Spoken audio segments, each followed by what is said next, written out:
We're down to the last 10 minutes before this huge game that's going to kick things off. So let's head into the garage for our match preview thanks to Autobarn. Autobarn has all your top automotive gear at low prices. Our experts tonight, Dermot Burton and Jared Healy. Throughout the season, our experts are dressed thanks to Ringers Western. Ringers Western clothing that looks great in the city and toughs it out on the land. Dermot, the question for me is, can Collingwood move the ball like they would like to against the Melbourne Footy Club, who strangled and completely asphyxiated Fremantle last week? Their defence got right back to its absolute best. It's an 18-man defence, but May was back to his best. Salem, Lever, Petty, Hibbard and Hunt gave them a bit of a spark off that half-back line. But they worked in sync right across the board. They were kick-started by Jack Viney, who's just a fantastic player. And through the middle of the ground, this isn't one of the best groups I've seen in footy. Jackson, Gawn, Oliver, Brayshaw, Viney and Petrarca. That is one hell of a group to kick your start. And if Collingwood's going to win, they're going to have to match them, if not beat them. And that's where the Taylor Adams exclusion really hurts them. We talked a little bit earlier with Scotty Selwood, and for me it's the ifs. If Collingwood can avoid kicking the ball with hang time of 3 seconds or more away from May, Lever and especially Max Gawn, if they can move it without having hang time in their area, they'll do really, really well. If they can control Clayton Oliver at the stoppage, they'll do really, really well. Melbourne, I expect Melbourne's best football, though, is capable of knocking over the Pies tonight. Once again, we go back to the if. If Melbourne's forwards are capable of beating the Collingwood backmen, and I'm looking at the matchups, and I think, gee, I'm almost swayed in favour of Collingwood's backline and their ability to lock down that Melbourne forward line. So all these ifs come into play, and then the overall is, can Collingwood match that intensity? Can they get through this strangle formation that Melbourne have got back into their game and forces you, when you're coming forward, to kick the safe option down the line where Max Gawn stands underneath the footy? Yeah, Melbourne want to play in the corridor, and the corridor is not the middle, it's the corridor around the ground, so they can just crush you inside that cage. But I like the fact of Melksham coming in. I think that unlike Brisbane, who are still going with the three tools and having problems keeping the ball in their forward line, Melbourne have made the call to drop it all, and they're going with Melksham. They've brought him in. I suspect he'll line up on Jeremy Howe and try and just make him accountable for him rather than floating off and taking intercept marks. There's some good players. They got back to their best, the small forwards for Melbourne. The pressure was back, Spargo and Pickett. So you don't think that arresting Luke Jackson or Max Gawn will play in the forward line? No, I do. I think you've got Brown and Jackson as your tools, and I consider Fritsch as sort of a hybrid. Yep. And then you've got your three basic ground level players in Melksham, Spargo and Pickett. But the beauty for the tools is it hasn't rained, and it looked like it was going to be horrible when we drove in here, but it's been pretty dry ever since. So the Kubota cast for Kubota Together We Are Shaping and Building Australia, 11 degrees, setting for a low of 9. This app has rain due in the next 20 minutes and throughout the first half. So let's see. This hasn't always been the best guide in recent times, I must say, but there is rain forecast to 90% chance pretty shortly. Kubota's Shaping and Building Australia. One of the interesting things about Collingwood's forward line, Dermot, is we put a lot of store in marking, and yet in the last 4 rounds the Pies have marked just 4.5% of their one-on-ones in the forward line. So they're just getting it in there, and don't worry about bagging Mason Cox if he doesn't take a mark, Collingwood supporters. They just want him to get it on the ground, a la the Hawks when Puopolo and Cyril were roaming the territory. Oh, I'm getting all weak at the knees. I tell you what, Collingwood, for grunt type play, when Collingwood are led up in the forward line by perhaps their youngest player, Ginnivan is the youngest player, McCreery His forward pressure is awesome. His ability to tackle, stick the tackle, hold the tackle, put pressure on the opposition is awesome. When they play that forward, inside 50, not even forward half pressure, that inside 50 pressure game, you can score, you kick it behind, and then you lock it in, and you squeeze up behind, and you pressure the ball into the front end of the ground. McCreery has the ability, you go in on a fast break, the spillage is there. The rest of the Collingwood backmen haven't come up to squeeze up the ground, but his pressure holds it there. They're fantastic at that, and that's an exciting aspect of the Magpies to watch. So I'm really looking forward to that. On paper and knowing the capabilities, it looks like the Collingwood forward line, if they're given equal share, is a bit more potent forward line at this point in time. But I still can't get away from the feeling of, because of that talent around the midfield that you've mentioned, Melbourne's best football is still probably ahead of Collingwood's. So that's what makes this such an enticing encounter. I mean, this bona fide gilt-edged rubber stamps Collingwood, hey, we can win it this year, because we've seen Melbourne's rise in form last week to the standard we require. And if Collingwood can knock them over when they've got that kind of game under their belt 7 days ago, they're bona fides. Well, if they're going to win it, they're just going to have to go back to their one, which is pressure. They're equal first in the competition for pressure post clearance, and that can drag down any side. It can drag down Melbourne, it can drag down Geelong, and it's dragged down 10 scalps in a row, Jared. It has indeed, and it's been thrilling in almost every instance. In fact, the most convincing win was over Melbourne on the Queen's birthday. The teams are warming up for Ream. Ask your plumber to install a Ream steady, hot and strong. They were unmissable moments. Mason Cox was probably the best player on the ground that afternoon. Clayton Oliver had 43. He won the medal. Brody Myerchick was heroic up front. So a lot of the key pieces from that day meet, and it's not that many weeks on. Unmissable moments for Drinkwise. Choose to drink wise. You won't miss a moment if you drink wise. And we were noting before that there was a stack of rain in Melbourne in a really short period of time, but the ground is in terrific nick for Pope. The better way to water is the G's holding up so well throughout this winter. Whenever you're here at the MCG during the week, the lights are on pretty much permanently. The low lights and the heat that it gives. It's to make the grass grow. Yeah, make the grass grow. It's an expense which is well worth having. Solar panels up the top. Sorry, have they got solar panels up the top? I haven't looked closely. We won't get into that debate, I don't think, Jared. Right here and now. We're up in the Coates commentary box for Coates. No. We're more than higher. We're equipped for anything. There's a wind farm just out the back there, Jared. Salary Cap will have some wind farms up before you know it. Very good. So when teams have met, like this is recent form. Yeah. What was it, 7 weeks? It might be 8, but in the season, it's very relevant. Yep. Isn't it? So sometimes coaches will say it's just too long ago. This is not too long ago. No, it's not. And Collingwood is still playing the same strain of football. I felt that Collingwood might have even played Melbourne out of their standard at that stage. So they were the ones that Melbourne couldn't recover from that properly to the standard that they require from that game. So there's 220 solar panels on the roof. Very good. Very good. Electricity's too expensive if you haven't got. So there we come into, Jared, again, the ifs. If Collingwood can do that again, but will Melbourne be prepared for it this time? Will Melbourne be able to stifle Collingwood's forward momentum game? So Oliver had 43 and Collingwood won by 28 points. But I didn't think he was awesome at the contest. No, he wasn't. I agree with that. But so when you're making your adjustments, you go, well, we didn't tag him last time and it didn't hurt us. So are we letting that roll? Are we going?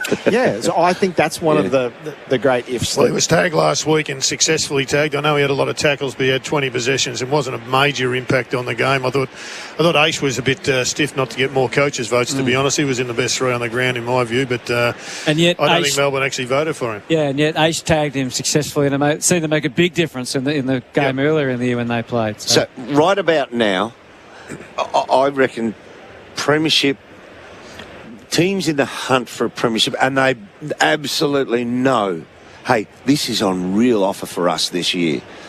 we're getting serious now. Yeah. And that's what makes the harms exclusion weird for me. So there's only 2 more games after this for tonight till they turn into the final series. So I would say they're going, hey, we're serious now. We need to knock these blokes around to the point where they can't recover.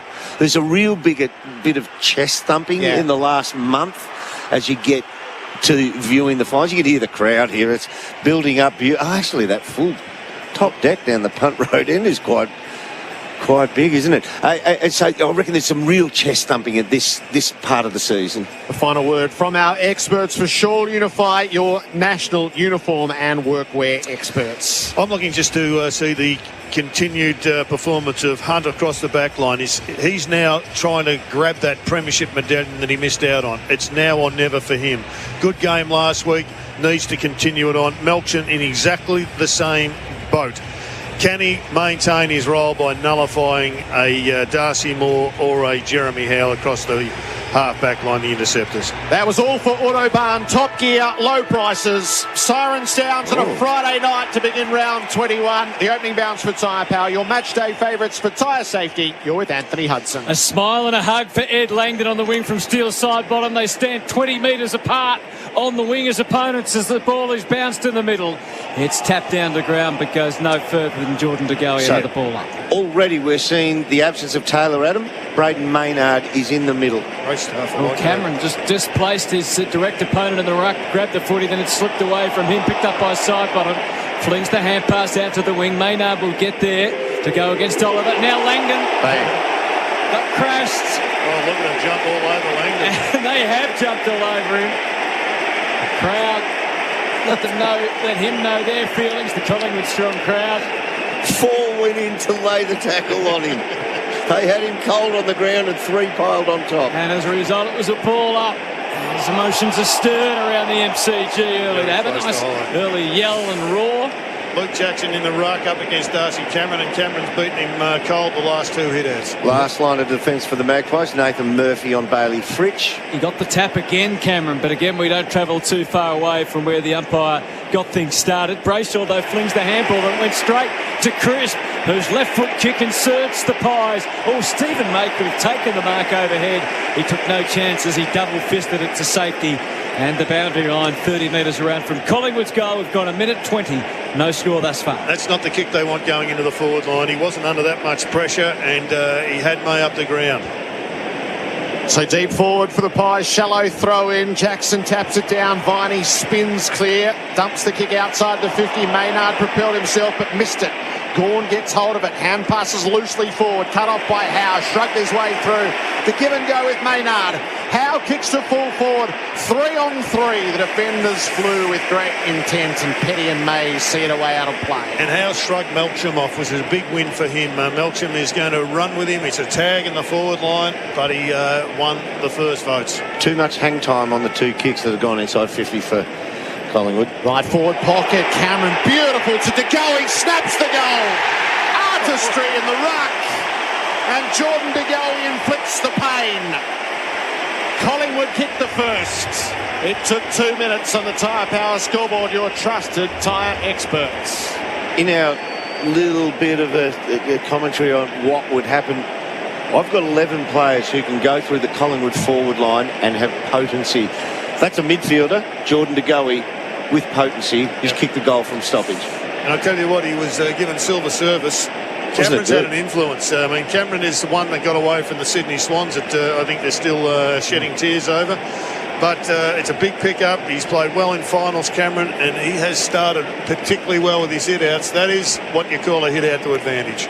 He's staying with Jackson as they get ready to restart. And it's an interesting side conversation with Jordan De Goey, isn't it? If he has an excellent final series and Collingwood get close, I wonder if it might change his mind on his future. Centre bounce. This time Jackson does turn the tables. Got the tap. Penalty there. Jackson followed up. Loose ball. Viney thriving in that scenario. Drew some high contact from Crisp. He wants to move it by hand. He changed his mind at the last moment. Rolled onto the left. Sent it towards full forward. Melksham brought down a few with him. Spinning through Petrarca. Wow. How he kept his balance and his bearings. I'll never know. What a goal. Well, Dermot, we've had 2 fantastic goals. and I'm not quite sure whether there's more Melbourne people here or Collingwood. The roars have been pretty similar. That goal by Petrarca, so just now we've got a bit more time, took it off the hands of the spillage of the boundary line throw in, recognised he was going to be tackled, went into a blind turn. They got him while his back was to goal, pinned him. A second tackler's getting hands on him. He still powers through the rest of the turn to get his body facing towards the goals and slams it onto the boot. Real power, real understanding of his capabilities. It's one of the bonuses of having Brayshaw in the middle. I think they're a better side when Petrarca is roaming in the forward line a lot more than he has done. A goal of the game for Host Plus, that's a plus. A goal apiece, early stages. Viney pokes the kick out of the middle. It lands 40 out. Gawn hit it, taken down by Maynard. Not sure he ever had it. Moore tumbles the kick out of the defensive area. Hoskin Elliott couldn't handle it. Lever pushed him away, gathering the footy. Gave it to Langdon and then to Brayshaw. Nursed the kick in the Petrarca direction. He flies, dropped the mark. Maynard just did enough not to give away the free kick. Pendlebury to Nick Dacos to DeGoey, all in defence. And Josh Dacos is hot. Salem ran him down, holding the ball. Well, this is the challenge with Collingwood. They love flicking the ball around, and Melbourne are hot on the pressure, and Salem came in at 100 miles an hour, and Dacos hasn't been used to that sort of heat.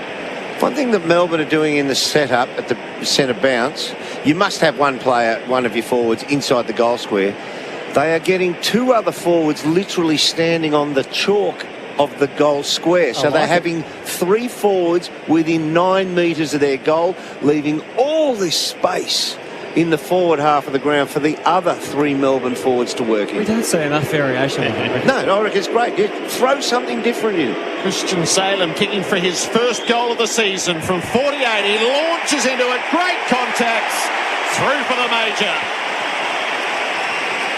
2 goals to 1 in a sprightly 6 minutes of football. Tyre Power scoreboard, your trusted tyre favourites. Footy's been hot, and we've seen 1 goal from a tackle, we've seen 1 goal from a broken tackle, and we've seen 1 goal from a rundown tackle. Unpressured give from a ruckman to Goey. So 2 strikes to Melbourne, 1 strike to Collingwood, but she's a hot start. So Lipinski, when DeGoey went into the centre, Lipinski went into the forward goal square and Jamie Elliott went out. They've now swapped. Lipinski stays forward and Jamie Elliott goes back to the goal square at the punt road end. Max gone into the ruck and Jackson deepest forward in the goal square. 2 goals to 1, a 6-point lead to Melbourne. Centre bounce, Gawn was favoured slightly. Got the tap, Pendlebury first onto it. It's a greasy ball and slippery underfoot. Hard to keep your balance and control over the footy. And a loose boot from Dacos, and a free kick is paid to Oliver. So Oliver marches off. Kicks to about 30 from goal where Jackson resided. Couldn't take the mark, Nick Dacos. Hands were cool and calm to Murphy. Clearing kick. Johnson outpointed by Petty, who won the footy, but then he found himself the subject of a great tackle from Hoskin Elliott. Terrific Collingwood hands. Maynard received from Nick Dacos. Poor give though, intercepting Brayshaw. Comes with a rush, kicks it deep to Pickett. Just got there in time to make the spoil. Then he trapped it and bounced it towards goal. Tough for Melcham. Moore outsized him and kept it towards the line. Was he tackled without it? No, throw it in. Well, it's a couple of turnovers on handball. They're going for the chain of handball. Melbourne are pushing up and they're coming at 100 miles an hour. The game is hot for Ream, steady, hot and strong. Demons in the forward pockets. Jackson to the front, took it out of the ruck, fed the hand pass to Viney from the boundary, curls it through. The standard is spectacular. The Demons put up their third and quickly have Collingwood under siege. 3 straight to a goal on the Tyre Power, your trusted tyre expert scoreboard. 3 goals from stoppages in the forward line, too. Yeah, and the centre clearance is 3-2 in favour of the D's. Each time they've taken it out of the middle and gone forward, it hasn't been fluent, but they've scored from stoppage once they've got it in there from that centre clearance, and that's thanks to the safety steel sheds. So those statistics, that's what I'm saying, you've got to control Melbourne in the centre of the ground. Every time they get the ball out of the centre and it goes inside 50, they are scoring with that. Yeah, it's good effort by Jackson, very clever to take the ball out of the ruck, elevate, give it off to Viney, and then a very acute shot at goal. Ginnivan on. Tyre Power, your trusted tyre experts, 3-1 to Melbourne's favour. They're going to get it out of the middle. Oliver Platt to Brayshaw, who kicked it in the Brown direction, got hands to it. Murphy did enough, or Moore did enough at the front. Scouting the pack, Melton to Neil Bullen on the back foot. A hand pass to Jordan, who can come forward, launch it low from 65 metres. Gone! Got rid of his opponent and dropped the mark. It was Cox who was back there. And now the clearing kick. It pitches from Noble and went to Pennebury. So clever. Working in tandem with Josh Dacos and then back again. And one more for good measure. He can run the wing now, Dacos. He grubs the ball. A shoddy kick. Under the conditions picked up by Brayshaw. Able to stretch the handball to May, and then at his bootstraps, Jordan skillfully trapped it, and his handball was just as good. Gets it back as Oliver faced a brick wall. Inverted torpedo. Gorn hands on it again. Again worried out of it by Cox. Melbourne kept coming. They drew some contact. No, Collingwood did. Without the football, and it's going to half. Well, Viney and Brayshaw dominating proceedings early in the piece. Brayshaw's support coverage to run into the back line, then after pressing up into the forward line, fantastic for his team. Howe short to Noble, kicks Collingwood out of half back. Myercheck presented, May made the spoil. Cameron plays Crummer, neat hand pass to Lipinski, who found the path and used it perfectly. Elliott takes the mark. Ginnivan's on in the square. Elliott had a look, thought better of it. Quick break out of the stoppage there. Elliott ran back towards goal, and his opponent Hibbert went with him. He looked over his shoulder, saw that Hibbert was committed to running back in the same direction, stopped, prop, did the, what do we call it, the fish hook lead, came back at the kick out. It was a pretty simple pass in the end. Jamie Elliott will move to the 50. The angle is only slight. Elliott, right foot drop, punts, unerring in its accuracy. And the Magpies fight back. 3 goals to 2 goals after 11 minutes. How thrilling is footy when the great players finished off by straight kicking? Unbelievable start to this game. It reminded me of the great Peter McKenna, who always used to say of Jason Dunstall, and Dunstall ducks back. And that's what he did. He ducked back Jamie Elliott, and it was a great kick onto his chest, and he's a good finisher. Conversation for another day, but I wish history started remembering Peter McKenna better than it is. Oh, yeah. What a play. 145 goals he kicked one year. Good evening to Hot Lips if you're listening. He's usually here. He is. He's a ripper. He's a ripper. All going well. Our experts tonight for Shaw Unify uniform experts, Gerard Healy and Dermot Burton. It was a great kick.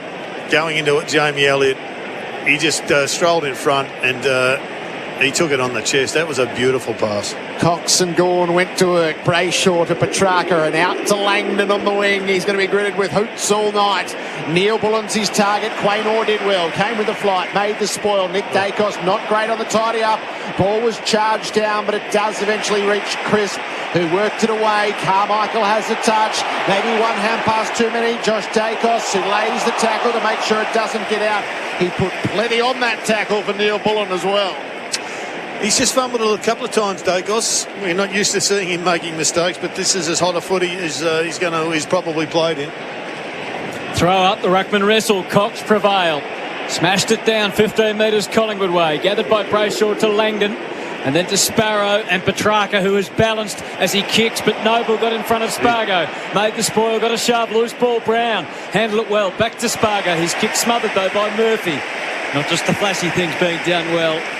And it's over the line and out of bounds. Braden Maynard still on the bench, just having a breather, which suggests to me that he is going to be employed as a midfielder for probably all the night. D's by 6, throwing on their half forward, right on the 50. Brown doing the ruck work and got the tap down. Lipinski jammed it onto the boot, sent it back towards the wing. To go in a standoff, a battle of strength by Salem, which he won. Advantage paid. Brayshaw got it to Brown. To Oliver, 40 out, one more give. Neil Bullen scramble to kick. Sits on the top of the square. Howe played safety. And there's a free kick for high contact against Moore on Melton. That was there.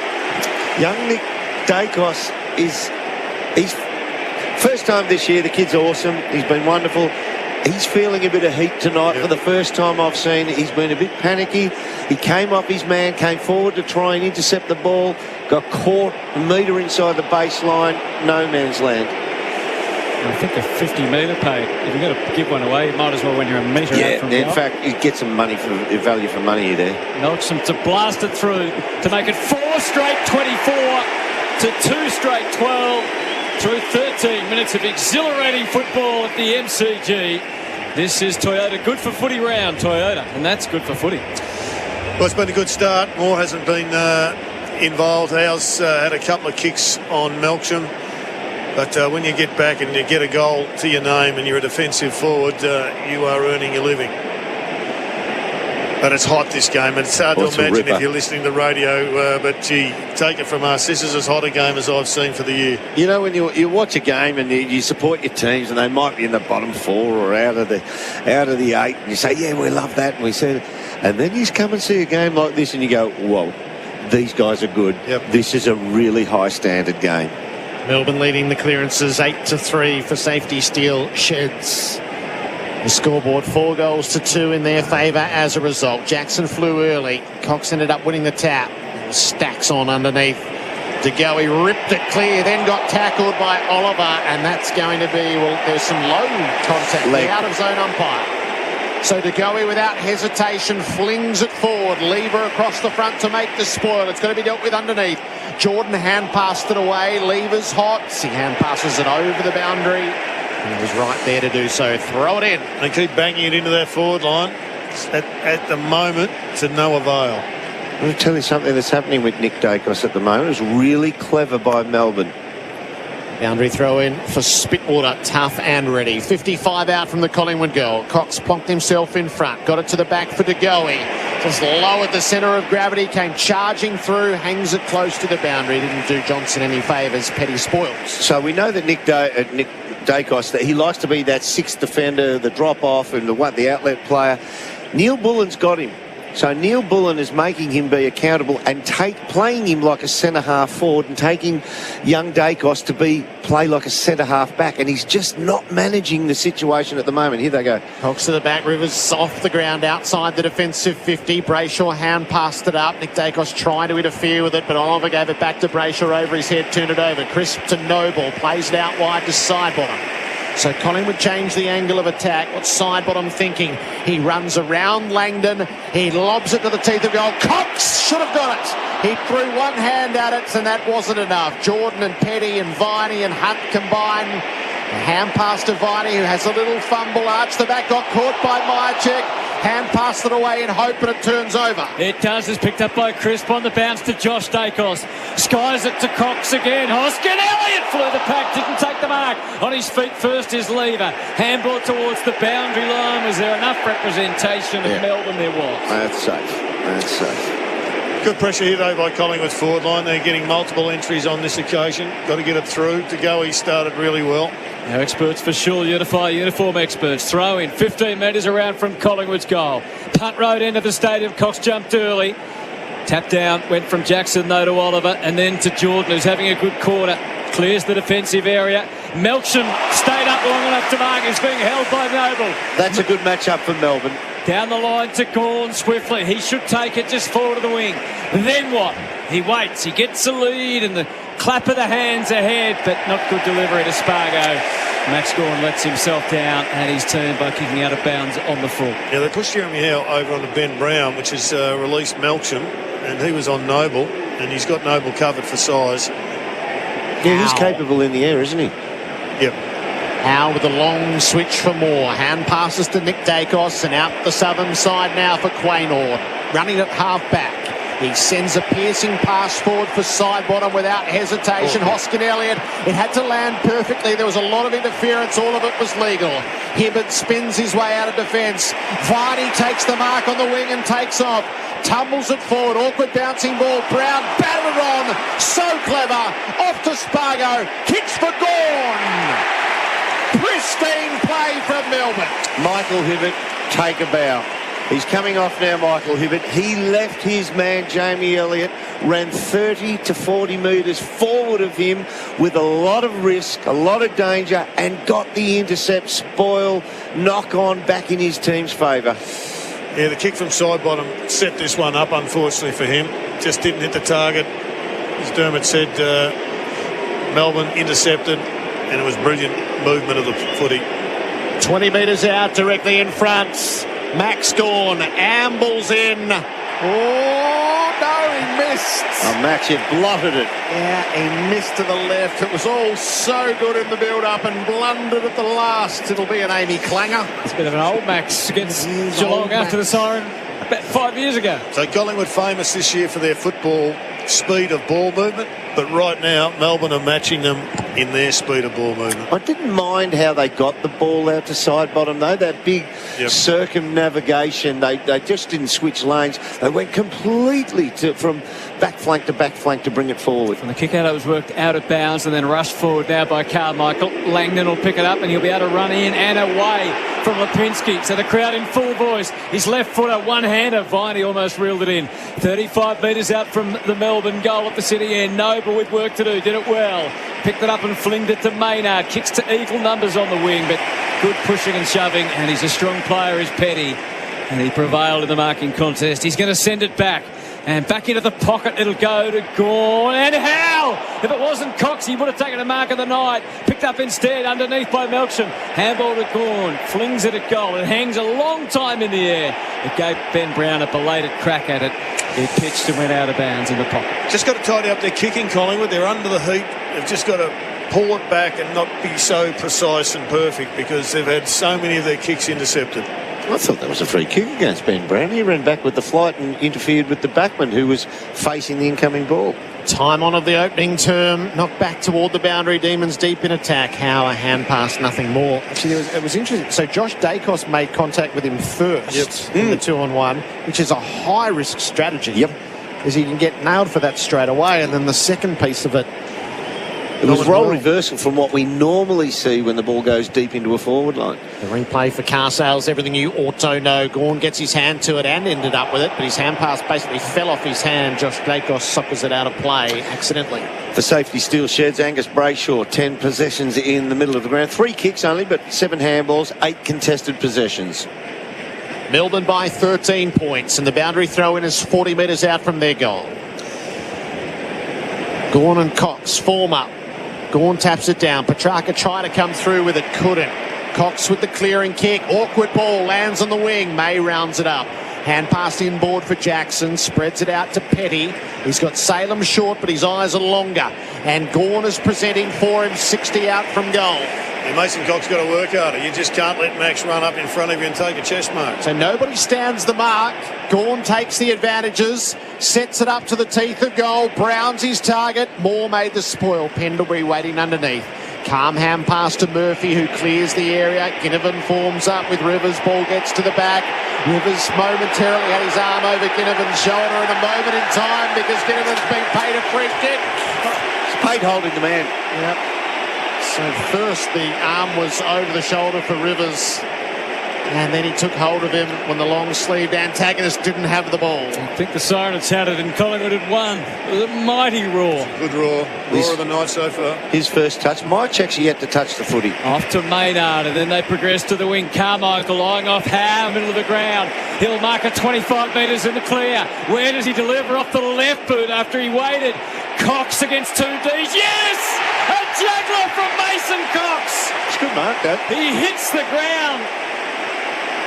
That's Bang! been a work rate from Big Meso. He's gone from one end of the ground. He's seen that there was an opportunity. He charged up, and he has taken one of the marks of the night. It's always more enticing to work harder when you see a cookie at the end of it. That's the first one that's bounced off the goggles. Yeah, and he's taken that mark 25 metres out.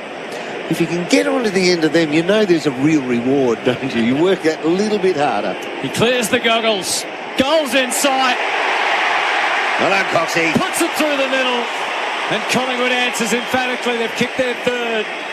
A Mason Cox moment. I wonder how many there'll be tonight. 23 minutes into the opening term. The Makita clock doors with Makita. Well, Melbourne's dominated the inside 50s, but when Collingwood has gone forward, they have been good enough to get 3 on the board, which is going at a pretty high rate, 79% scoring every time they go inside the forward 50. I'd really like to see Myercheck get on the end of a few, because what he can do, if he leads up and they honour the lead, it's probably been travelling a little bit quick, a little bit under pressure, you know, that domain between forward side of the centre and outside 50, that landing ball. If he can do that, he'll drag either of Lever or May with him, and that will leave them a little unsettled inside 50. Got to get a centre clearance here, Colin. They're down 4-1. Near on 80,000 have been well treated for their patronage early. Salem off the ground, coming out of half-back to a ball that skittled away. McCreary got hold of it, stood in the tackle. Brayshaw holds him up, ball it up. It started off outside the square that time on the wing. Left half forward for the Pies. Tossed up. Cameron knocked it forward. Petrarca cut it off. Elliott wrapped him up. Balled it up. So Melbourne are playing 5 forwards. Collingwood are sticking with 6. Now they match it up. Tossed up. Cameron got his hand to it first. Elliott off the ground, kicked it straight into the face of Petrarca. It ricocheted to Neil Bullen, who hand passes it away to Hunt. Spreads it out to Brayshaw. Delivers up the line, and Brown on the long lead. That's 50. No, it was play on. Yes, so Noble saw what was going on. He dispossessed Brown, but Viney got hold of it off to Jackson. They're wide open up front, Melbourne. The kick is for French. He's a good mark. That is a great mark. 1-on-1 against a fantastic defender in Darcy Moore. Well, there's young Murphy. And Murphy, well, he's out-pointed him brilliantly. Well, that was a throw too, the one that came out of Ben Brown. Yes, it was the one-handed hand pass. There's nothing legal about that. Gee, that's a good mark, though. That's a ripper. Clever. Just jumped early, took away Murphy's ability to jump. Great mark. Bailey Fritsch to convert his fine aerial work. Let's pull it. He snuck it in. He left the goal umpire veering away to his left, but just found it inside the posts. 5-1-31 Melbourne. Collingwood 3 straight. Tyre Power, your match day favourites for tyre safety. I actually think the goal umpire overplayed his hand, and I don't think it went in by a bit more than it looked like. No, a goal umpire prone to exaggeration? Yeah, You're kidding. Well, we haven't had to go to the arc yet, so the sponsor will be ringing up Gill saying, "Come on, mate, get those goal umpires." Get a couple away. Call a few. Not just mid-game. I went to the Green Bay Packers once, and the CEO came into the coach while we were having a meeting with him. He said, "Can you get a score review or a review? We need the sponsor up on the main board sometime this weekend." He actually asked the coach, could he challenge? Oh, challenge, that's what they called it, yeah. 31 plays 18. Resume hostilities in the middle. Tap from Cameron. Overgone. And it's to Goey. Lovely step from Pendlebury. Open up a passage. And a way forward for Johnson to lead out. And the young Pie comes out and takes the mark. In just his 4th game, he has offered plenty so far. This kid is impressive. That is a very difficult mark. He generally just goes back and kicks them straight through the middle. But the artistry, the beauty of what we saw Pendlebury do through the middle of the ground was sublime. He's got the Michael Holding run. Has he taken Ollie Henry's? Pretty much, yeah. 24 years of age, so he's a mature age recruit. Ash Johnson from 49 metres. He got up and under it, but it remains on line and delivers Collingwood's 4th goal. And this highfalutin, outstanding opening quarter to Friday night football, round 21. It's Melbourne 5-1-31. It's Collingwood 4 straight 24. And that is all on the Tyre Power, your matchday favourites for tyre safety scoreboard. Well, it certainly helps in this era when it's 6-on-6 in the forward line. If you can get a free ball out of the front of the stoppage like we just saw Pendlebury do, you have got a high percentage chance of scoring. It was a very good mark by the young fellow. We know he's a good kick, but that was Collingwood's best passage of play. And the old man, well, he made Clayton Oliver look second rate there with his defence. It was absolute ballet with the football. Has to play a lot of centre square footy tonight, Scotty Pendlebury. Melbourne by 7. Pause for dramatic effect before the bounce. A good straight one to deal with. Gawn tapped it out the back, and Crisp won the footing, so the Pies are on the break. Hand pass to Elliott. Ducked back through a bit of traffic and then kicked straight into that traffic. Cameron got the ricochet off to side bottom, rifled it into the pocket. Petty made the spoil to keep it out of the clutches. Hibbert got caught, hand passed it away to Goey. Up in the Cox direction. Lever had position. Ball loose. McCreery gathered. They rounded him up as he threatened to find a way. He's been dragged this way and that. And at the top of the square, it'll be balled up. Now that is a good decision. He had no prior opportunity and he was just locked up. He couldn't get rid of that ball. Cox and Gawn, 10 outs. Knocked away of Hibbert. Caught, holding the ball. Run down by Elliott. That's the pressure we were talking about before the match started. It is incredible stuff by young Ginnivan. In fact, it was Elliott who did the tackle. Ginnivan came in second. Brayshaw limping. So Hibbert gathered. He had eyes down the field. He took a step. And Elliott pounced, knocked it out of his hands and won the call. It's a big goal. He's kicking for his second. He is close in to make it a 1-point ball game. Jamie Elliott duly delivers. What an opening turn this is. Collingwood 5 straight. Melbourne 5-1. It's gone 30 minutes and it's still got 3 to play on the Makita clock. Rule the outdoors with Makita. Dermot, the quality of Collingwood's football is incredible, given where they started from it at the start of this year. Most people were having them somewhere between 18th and maybe 12th if they were generous. Yeah. I mean, this is just bona fide finals type football. This is hot, it's fast, and they're putting on a treat both sides. So if we just go purely to the stats, thanks to safety steel sheds, 15 inside 50s for Melbourne for 6 shots away at goal, 5 goals reaped. 10 to Collingwood for 5 goals straight. They're scoring a goal every second time. Beautiful bounce to the middle. Gawn was able to rise but not have much influence on his tap. Helped out by Oliver. Handball back to Gawn. Handball forward to Crisp, but that's where it ended. Stuck in a 2-man tackle, ball up. I think it's the first time tonight we've had a secondary bounce inside the square. It's just come out free-flowing. Gawn taps that down, guided it nicely to Oliver. Rush kick forward marked by Nick Dacos, who popped it out wide for Elliott, who's up the field for the moment. Okay, so Melbourne are putting that extra man up to the ball now so he can get into the back line and help defend, and that's leaving Dacos by himself behind the pack. And he runs to receive from side bottom, who got it from De Goey. Now he's 75 metres from goal. Nick Dacos went tumbling as he kicked it. The boundary line was too close and we'll have a throw in. I think you've got to trust Oliver and Petrarca and Gawn to win the ball, and you've got to man up Dacos. They looked a little shaky when he had traffic really close around him. On the throw, Gawn again controlled it, but side bottom was able to anticipate. He miskicked it, picked up by Gawn, scrounges a kick forward, blunted well by Brown in front, and now swooping is Viney. Hand pass to Brayshaw, who chipped it into the path of Brown. Dacos Nick tries to track it down, got help from Howe. Wins it at half back for Collingwood. Sends it to the wing via Crispy, guides it nicely to Cameron. They're building now, he hesitates, he wanted to give. He changed his mind and his line of attack. He takes it out wide for De Goey. Really keen to change the angles. Poor kick in again. It skids up to Elliott. He didn't quite handle it, but did well to get it to side bottom regardless. Trying to put a step on Langdon. Did enough to keep the hands free. Pendlebury squeezed the kick inside 50, but Salem saw it coming and it breaks down. Haven't really changed lanes out of the back line, Melbourne, have they? Well, they haven't had to. Every time it's gone in, they've been goaled against.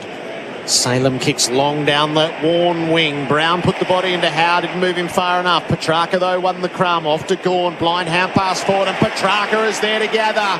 He looks deep, he kicks with penetration. It skids in the square. Fretch has got it, trying to open the angle up. Hand pass to Pickett, and Cozzy bangs it into the second deck. Melbourne lethal going forward. Re-establish a 7-point lead. 6-1 to 5 straight, 33rd minute of the opening term. Well, it was a brilliant handball from Bailey Fritz. He's learned his lesson. I was thinking the same thing. It was absolutely superb, but the structural issue that Collingwood have got to address has cost them 3 goals, and that is their defence is coming up the ground. Yes. And on turnover, they are charging back Melbourne, and they're allowing blokes to get in behind them. And once they're in behind them, they're too quick for them to cover it. Excuse me.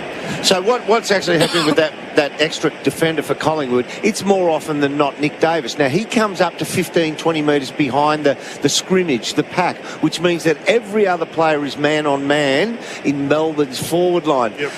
Whereas Melbourne at the other end, the way they play, May or somebody will play as the gatekeeper way down back and stop that goal. On the tack, penalty, picked it up though, misfires the handball, made it tough for De Goey. Desperation of the D's. Viney flat out, got it to Langdon, to Oliver. Hand pass inside 50, Pickett fires away. It may not quite make it. It goes right to the line. Fritz didn't mark it. Jackson desperate to handball to somebody, and that somebody was Petrarca. His kick smothered though. The stakes rise high. There's a high tackle on Maynard. In fact, it's Nick Dacos who stands up and tangles himself from the Melbourne pressure and spots Noble, who goes short to side bottom, who marks in front of Langdon. 6-1-37 to 5 goals straight 30 to Melbourne's favour. Last 20 seconds of the opening term for Tyre Power, your trusted tyre expert. Side bottom follows through on his signal to go wide and long down the line. Cameron brought it down. Carmichael's kick flopped onto the chest of Salem. And there'll be a 50-metre penalty. Yeah, done that.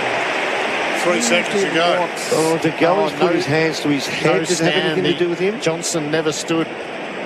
He stayed in motion on the mark when his obligation was to stand still, and he was going to gift the final shot at goal of the term after the siren sounds to Christian Salem. He's still verbally. Is it Max Gawn or the umpire? Salem has already kicked one. That from a rundown tackle, this from a 50-metre penalty. He has the chance to open the gap to 13 points at the first change. The angle negligible to the left. The assignment 35 metres out. Salem punches it hard and misses across the face. The D's by 8. 6-2 to 5 straight. Tremendous opening quarter. Goal kickers Salem, Petrarca, Viney, Melksham, Fritsch and Pickett.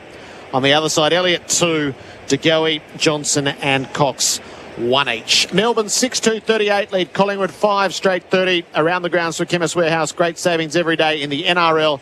Melbourne Storm 32 beat the Gold Coast Titans 14. More from the G. Jared Healy, Dermot Brereton next.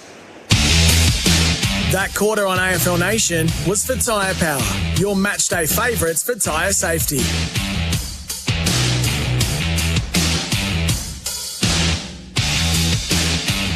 Imagine driving tomorrow's car today. Imagine the quality and innovation of a Hyundai Tucson SUV. Striking design inside and out. Powerful performance, advanced safety and technology. A selected range of Tucsons, including the powerful fuel-efficient diesel all-wheel drive models, are in stock now, ready to drive away. Tech drive a Tucson to see why tomorrow wants its car back. Visit Hyundai.com.au for details. Imagine that. Hyundai.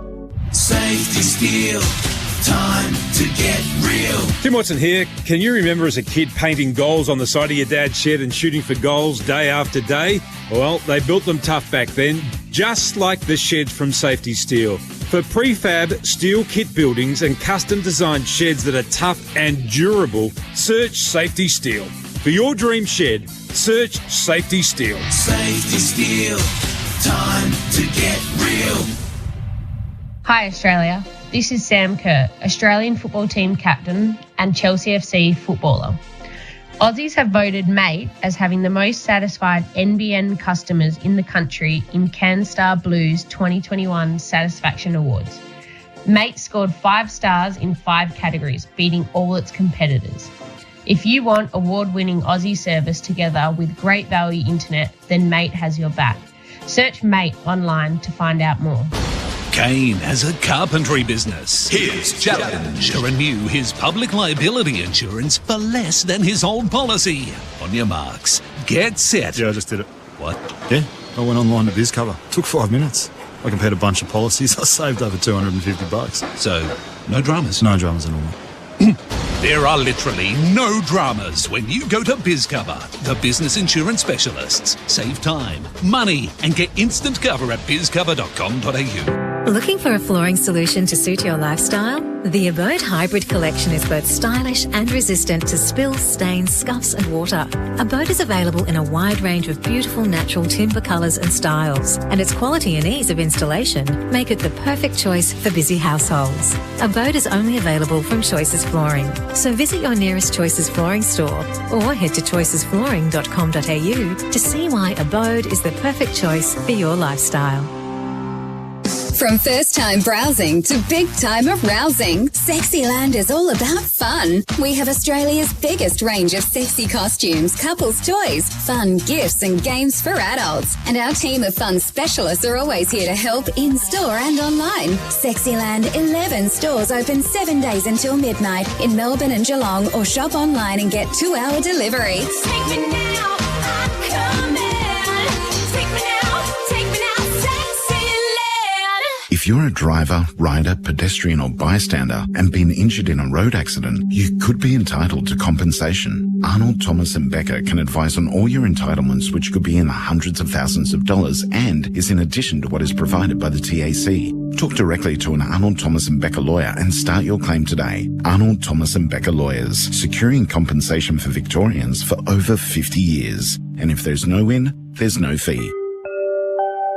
Call 1300 333 300. Get the power of safer tyres before you go on holidays. A road safety message from Tyre Power. Correct tyre inflation is the single most important part of tyre care. It helps keep them in good condition to provide optimum performance and maximum life. The best thing you can do before a long journey is check your tyre pressure and top them up with air if needed. And don't forget to check the spare tyre too. Get the power of expert advice. Get the power of Australia's biggest independent. Visit tyrepower.com.au for your local owner operator.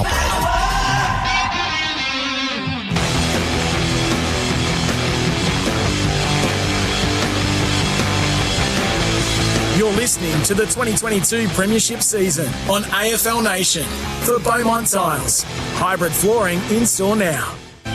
Macca's I'm Loving It Moments. The Australiano, made with McCafe coffee, chai and native Australian wattle seed. Right forward pocket, Cameron, beautiful to De Goey, snaps the goal. Artistry in the ruck. Nelson brought down a few with him. Spinning through Petrarca. Oh, wow. How he kept his balance and his bearings. I'll never know. What a goal. Jackson to the front, took it out of the ruck, fed the hand pass to Viney from the boundary, curls it through. The standard is spectacular. Cox against 2Ds. Yes! A juggler from Mason Cox. Clears the goggles. Goals in sight. Hello, Coxie. Puts it through the middle. I'm loving it. Moments for Macca's. Catch a quarter-pounder range meal at Macca's today. Melbourne by 8. Dermot and Jared. This is the game that Collingwood want. Fast, speedy, can be won on turnover. I would think that Melbourne, even though they're in front, would like to shut this down and make it a bit more systematic, Jared. Well, all I know, Dermot, if Neil Roberts was giving this a sun score as he used to do 30 years ago, it'd be 10 out of 10 for that first quarter. Opening bounce for Tyre Power. Gawn wins it down. Got some sort of roll forward. It was brought in by Neil Bullen, who hand passes to Jordan and then to Gawn. Drops it onto the right boot. He's got in the Brown direction. Howe is close and almost landed in Brown's lap. Neil Bullen onto the crumb. To go onto him. It'll be a ball up. And 10s were hard to get, I can tell you. Once again, Melbourne winning a centre clearance. The midfield was on top early in the first quarter, and then Collingwood fought back really well. Demons to the punt road end, 40 out. Brown slapped it forward. Howe dragged down by Viney. Maynard with the clearing kick. It has to be won though, and Rivers fights the good fight against Lipinski. Yeah, it was a good one-on-one there by Rivers. Lipinski's got to do better than that. He had the front spot, and he allowed Rivers to just snaffle it in front of him. He could just about nail this. He's played the 47 games. He's physically looks like he's a 6 or 7 year player, doesn't he? He's quite a powerful kid. Trent Rivers is going to give himself every hope.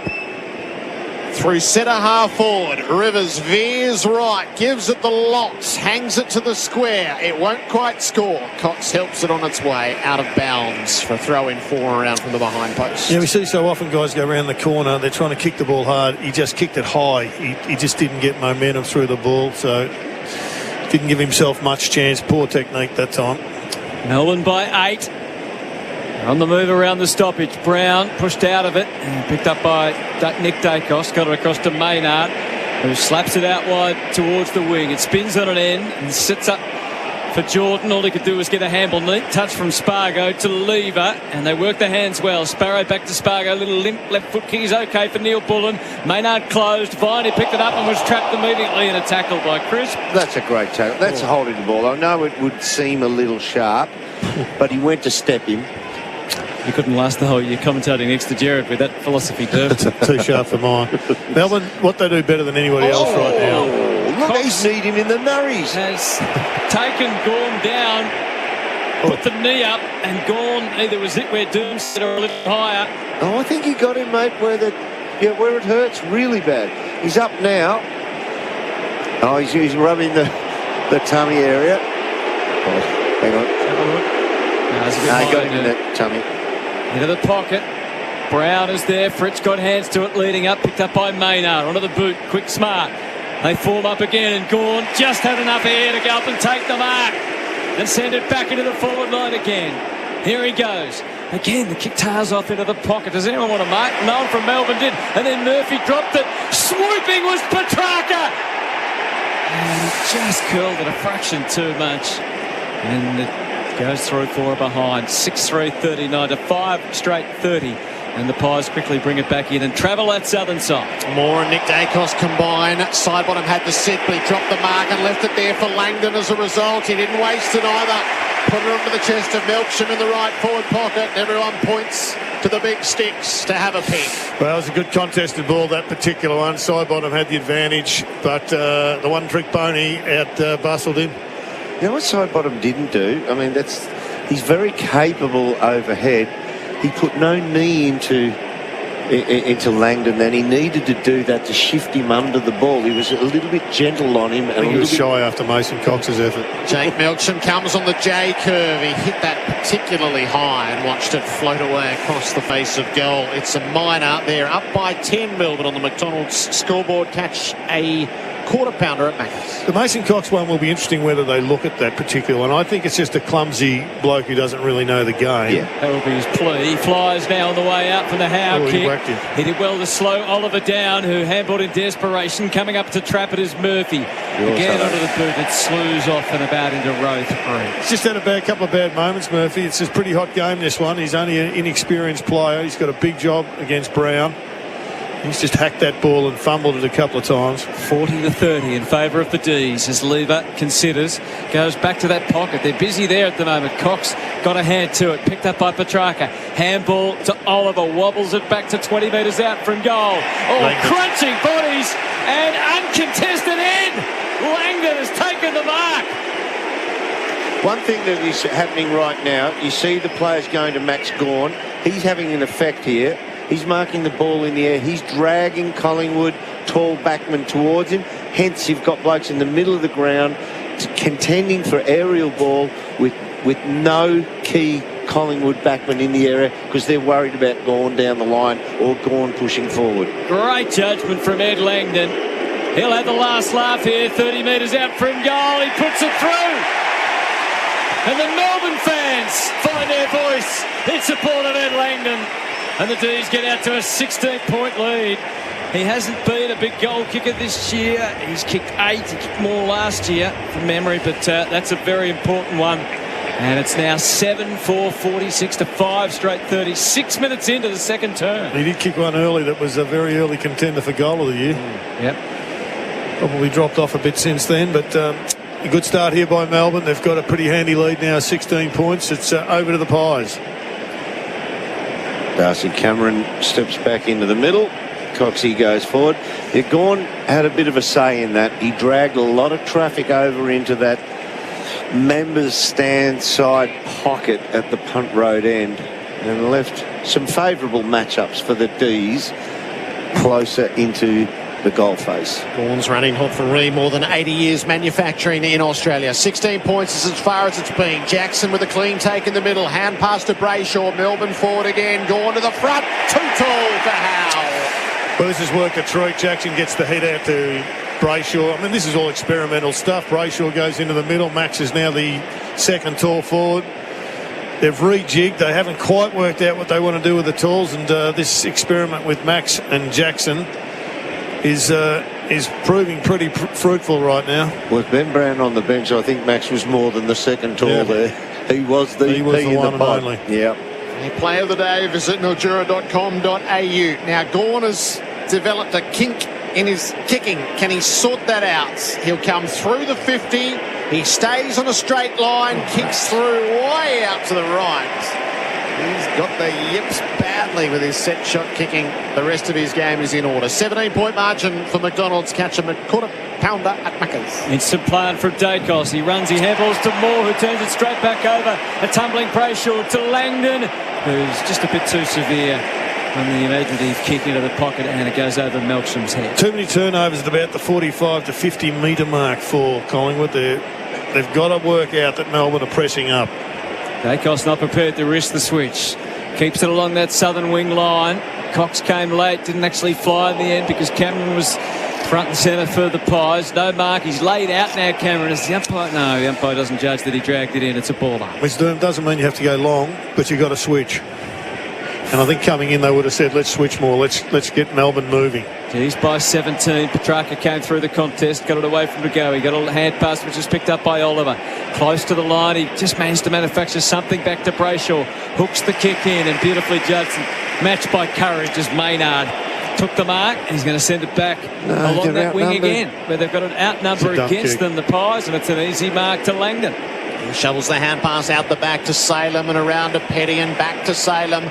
Guides the kick to Petrarca, approaching half forward. Out the back without hesitation. He rifles the kick for Sparrow. Who kicked that ball out for Collingwood? Maynard.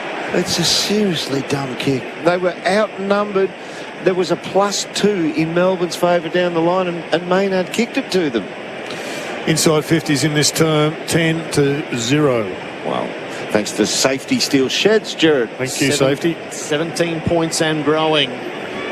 The ball is in the hands of Tom Sparrow. Through centre half forward at the punt road end. Sparrow launches it on a true path to goal. And Melbourne get full toll. 23-point leaders. McDonald's scoreboard catch a quarter pounder at Macca's. Well, he's one of the wave of young players that got a taste last year and the year before, like Rivers, Sparrow, Jordan. So the Melbourne crowd booing Cox, who quite liked it, and he just called for a bit more as he was going on. Now, Cox, that's that American theatre that he loves going with. But that goal, well done by Melbourne. They're classy enough to finish that off. But that's all on Maynard. Yeah, it was. It's the worst place he could have kicked it. He actually dropped it on the bin lid of the worst place that he could have kicked it to. And great transition back in, just 2 30-metre bullets. And then a guy who does kick through the ball, that is brilliant technique. Gets his 45, gets his 55. Sparrow. Pies need to respond quickly. Jackson won the tap. Oliver couldn't quite prevail. Picking it up quickly was Josh Dacos, instantly onto the boot to get it, but he took a good mark. Coming out. Juggled it, but had it under control against Lever. A long way out from goal. He's popped it for the leaders to come out. It doesn't get to Johnson on the fallers. And then Jordan was tackled and pinned for holding the ball by Elliott. It was a bit of a chaos ball. Jordan was the only one who actually played the footy, but he ran headlong into trouble and into Jamie Elliott. Yeah, we just have a look at the car sales. Everything you auto know, replay there, and yeah, he kind of half got a hit on it. That's not a free kick. It was the incorrect part of the fist, but he did make contact with the ball and a clenched fist. But no prior. Ball knocked out. Play on anyway. A lot of inconsistencies around all of that. Elliott for his third. He should convert. Collingwood need it. And it only just scrapes in, but it's there. 3 for Jamie Elliott. He will be a pivotal figure if Collingwood are to win this game tonight.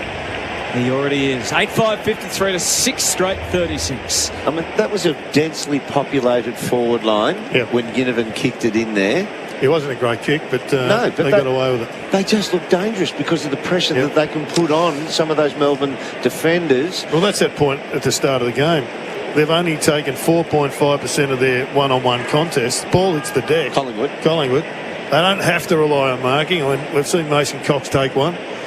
But pressure at the ground level is what it's all about. I don't think Christian Salem wants to look at that again on the replay. He probably didn't give it his best effort overhead, moving backwards with the ball. 12 minutes gone on the Makita clock. Ruled the outdoors with Makita. Melbourne by 17. Cameron wins the tap, but Jackson does the roving. Viney knocks it backward to Salem. Skipped it across the turf to Oliver. Forward to the play to Jackson, then to Salem. And now on to Rivers, who runs to half forward. Kicks it into the pocket. Brown set himself hand to it. Melksham tried to rove more. Pinched it away though. Hand pass to Lipinski. Kicks the Pies out of half back. Elliott lost front position to Salem. Myercheck, a rare touch inboard. Carmichael was dragged off it by Salem. Both fans screaming. Melbourne wanted holding the ball. Collingwood wanted holding the man. Ball buried underneath. It'll be balled up. You've got to have the ball before it's holding the ball.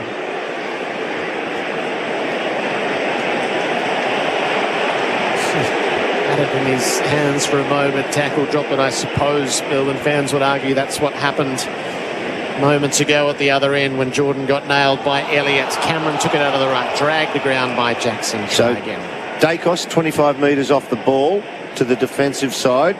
That is Nick Dacos. He's the loose man in defence. The D's have an extra one at the footy. Tossed up Jackson, took it out of the ruck, ran into Lipinski. Ball came the way of Brayshaw, then socked off the turf by Carmichael, who got all over the top of Oliver and gave away the free kick. Melbourne claimed the advantage up through Neil Bullen and now to Brown. He's 60 out from goal. He's pulled the kick horribly. Well, that's unbelievable. Yeah, that's a terrible error. Straight to Howe. He issues his apologies as Howe swings it back through the defensive goal square at the punt road end of the MCG, where Murphy was located, and now Noble marks outward bound the Pies. Quaynor takes it in front of the Shane Warne sign and the Shane Warne stand. He pauses, waits a little longer, doesn't really like what's on the horizon. Just chipped the kick a little bit back for Johnson to get a good fly out, and he juggled the mark. So Melbourne's +1 is Stephen May at this point in time, and he's the furthest player from the ball. Running back with the fly, it was Hoskin Elliott. It just gets out of his hands. He paddles to his own advantage. Did it pretty well. Lever, though, went the journey with him. Socket forward, Hoskin Elliott, and he kept on coming. Tumbled into it, Carmichael. Tapped down Lipinski. Working his way through. Brody Myercheck, as he so often does, finds his way around goal and delivers an important blow for the Pies. And just when it looked like Melbourne had wrestled full control, Collingwood, who can't miss tonight, are able to get back a couple in a row, and it's back to a much more manageable 11 points. 8-5-53 to 7 straight 42. And Myercheck, who's done almost nothing tonight, now has a goal. As the ball was moving towards Collingwood's forward line, May was the deepest defender. He also got some coverage from Jackson. He handed over Myercheck to Jackson. He came forward at the footy, May, got a bit of a spoil on it, but Collingwood were able to pressure that ball, keep it moving forward, and Jackson just didn't have that dexterity, that agility to follow Myercheck around back into play. He backdoors him here on the replay. Jackson comes up to him, can't lay it on him. That was a good move. Replay for car sales, everything you auto know. Melbourne by 11. Gawn and Cox crash into each other. Chris with a loose hand pass in the middle, cut off by Brayshaw. He tumbled up into the path of Viney, who pulled the kick. It lands short of Gawn, who'd gone to centre half forward. The ricochet came through Petrarca, who works it away to Jordan. Missed the target with his hand pass, but Lever's there to tidy up. Confronted by Ginnivan. Gives it to Petrarca. Brought down by Ginnivan. Magpies overwhelm the D's. Carmichael released Josh Dacos. Poor hand pass to the side. Myercheck taken to ground by Jordan. Had to release it. May coming through. Josh Dacos brings him down. Salem over his shoulder. Jordan shirked the tackle. Gives it off to Viney and back to Jordan. Found the open player in Jackson. See, that was 52. He went straight through the line. Jackson veers out to the right. Lands it at full forward. Melksham against a couple more. Well positioned. Good judge in the air. 53 plays 42. Aggressive line from Moore. Arsenal to go. He ducked under it. Now they're out the back. He bounces his way through the middle. Saw out of the corner of his eye. Hoskin Elliott takes the mark at half forward. Unguarded. 2 bounces. 30 out. He passes rather than shoots. And it all came to ground in the nearly goal square when Johnson couldn't mark. Great defence by the D's. Now you had Jordan to go. You really worked hard to get there for a handball receive as well after giving it to him. Butchered that. Petty spoiled it successfully. The Pies first behind. 7-1-43, 10 points adrift, 8-5-53. If you're not going to take the shot, you have to give it to the goalie. Had to give it to the goalie. Kick it with conviction. Or just, get the lungs busted and keep running. Salem kicks it in long. Spoils made. Underneath, Sparrow took the tackles. Ball it up. No, you're going to knock off Melbourne. You've got to take every opportunity. And that was just a bad one from Hoskinelli. Front edge of the centre square, Collingwood in attack. Cox swiped it forward, but Salem was well set as the sweeper at the back. He sends the Demons to the members' wing. Neil Bullen takes the mark. Does a bit of singling, then a bit of wandering. Kicks it up in the Milksham direction. They close from various angles. Howe underneath, brought down by Milksham. 45 out from Melbourne's goal, ball it up. Now, Brayshaw's going to have 40 tonight, 40 plus, I reckon. You're right.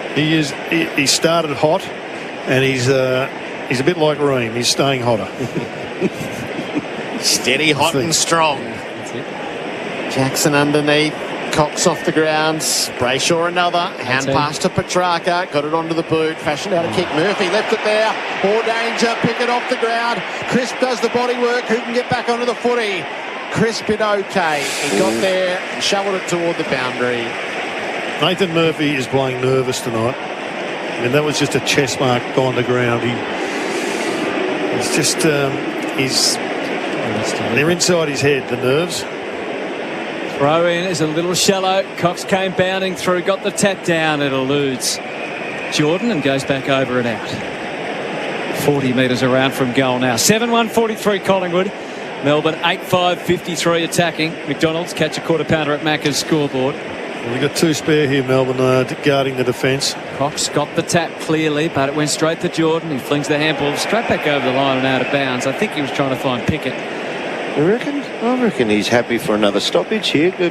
Disguised it well enough. So what's happening is Melbourne have the two extras for the outward bound ball if Collingwood hack kick forward 40 metres, and Collingwood have got an extra. Murphy dropping off the back of the pack. Cox double-handed, knocks it out, but straight to Pickett, who gave it to Petrarca, who sends them to the goal square. Ben Brown, it's too strong for him to mark. And at the back, Jeremy Howe, superior judgment prevails for the Pies, and quickly eyes off Noble in the back pocket. It's a 10-point lead. The Pies behind, but they have possession. It's 50, surely. Sidebottom took the mark, and then Langdon took 3 more steps tackling him. And grappled him, agreed. Come on, you just got to blow the whistle and march them down the field in those circumstances. And as a that result, stops it. It does. It means the Collingwood have to play the slow ball across the face of goal through Murphy out to Howe. He dropped the mark, but he's got plenty of space to stand in and wait for Quaynor to arrive. And he takes the mark. Melbourne have moved the grid across the fields. And that means Gawn is down the line. So he's at this. Sort of hasn't touched it in the last 4 or 5 minutes, but he's had a bit of a say here. Quaynor wrong foots Petrarca, takes off and kicks long, but May is there. Badly beaten here. That's tactical, that. Yeah, badly beaten. No, just putting it into Melbourne's the trap they've set. May to the near side for Jordan. Hand pass to Salem, up to Gawn and on to Brayshaw. Josh Dacos chases him, but the kick's a good one. Out into the pocket where Brown was camped and waiting. Well, that's tactical, Dermot, and it's a goal that's going to come from tactics. They didn't think it through. Brown's coming around the corner without hesitation. He roasts it. Superb kick. High and handsome in the curl. And Ben Brown with a vengeance. 16-point leaders, Melbourne. Time on of the second term, 9-5-59. Collingwood 7-1-43 for McDonald's catch a quarter pounder range meal at Macca's today. So when we say that's tactical for the Collingwood supporters, I guarantee you on the whiteboard in the room down there for Collingwood's inner sanctum, they will have in ink on that board the one thing Melbourne want. They want the ball to be kicked down the line to one of 3 men, and that is Gawn, May or Lever. Collingwood obliged them after a slow play, looked down and then just said, right, let's kick it down the line. Yep. Stephen May intercepts and they just picked their way through Collingwood thereafter. Lovely finish too, I might add, by Ben Brown. But they gave Melbourne what Melbourne want when they don't have the footy. They gave it exactly what Melbourne want. Geez, it was a big bomb, wasn't it? What a kick, so high and powerful. Hit it beautifully. Prevailing out of the middle this time is Gaunt. He was able to shrug off Cameron, kick it to centre half forward, knock back penalty his way. Just eased the kick a little bit to try and give Gideon a run at it. It eluded him, but went to Josh Dacos. Rushes onto the boot. Elliott flies at the front of the pack, and he's not got a free. Play on though. The handball goes forward to Myercheck. Gaunt came in, back to Elliott, crushed to the joint tackle, and then socket through for a behind. It's just great defence. I mean, Collingwood looked like they were going to have a goal there, and then Ed Langdon just crash-packed it. It's brilliant play from Ed.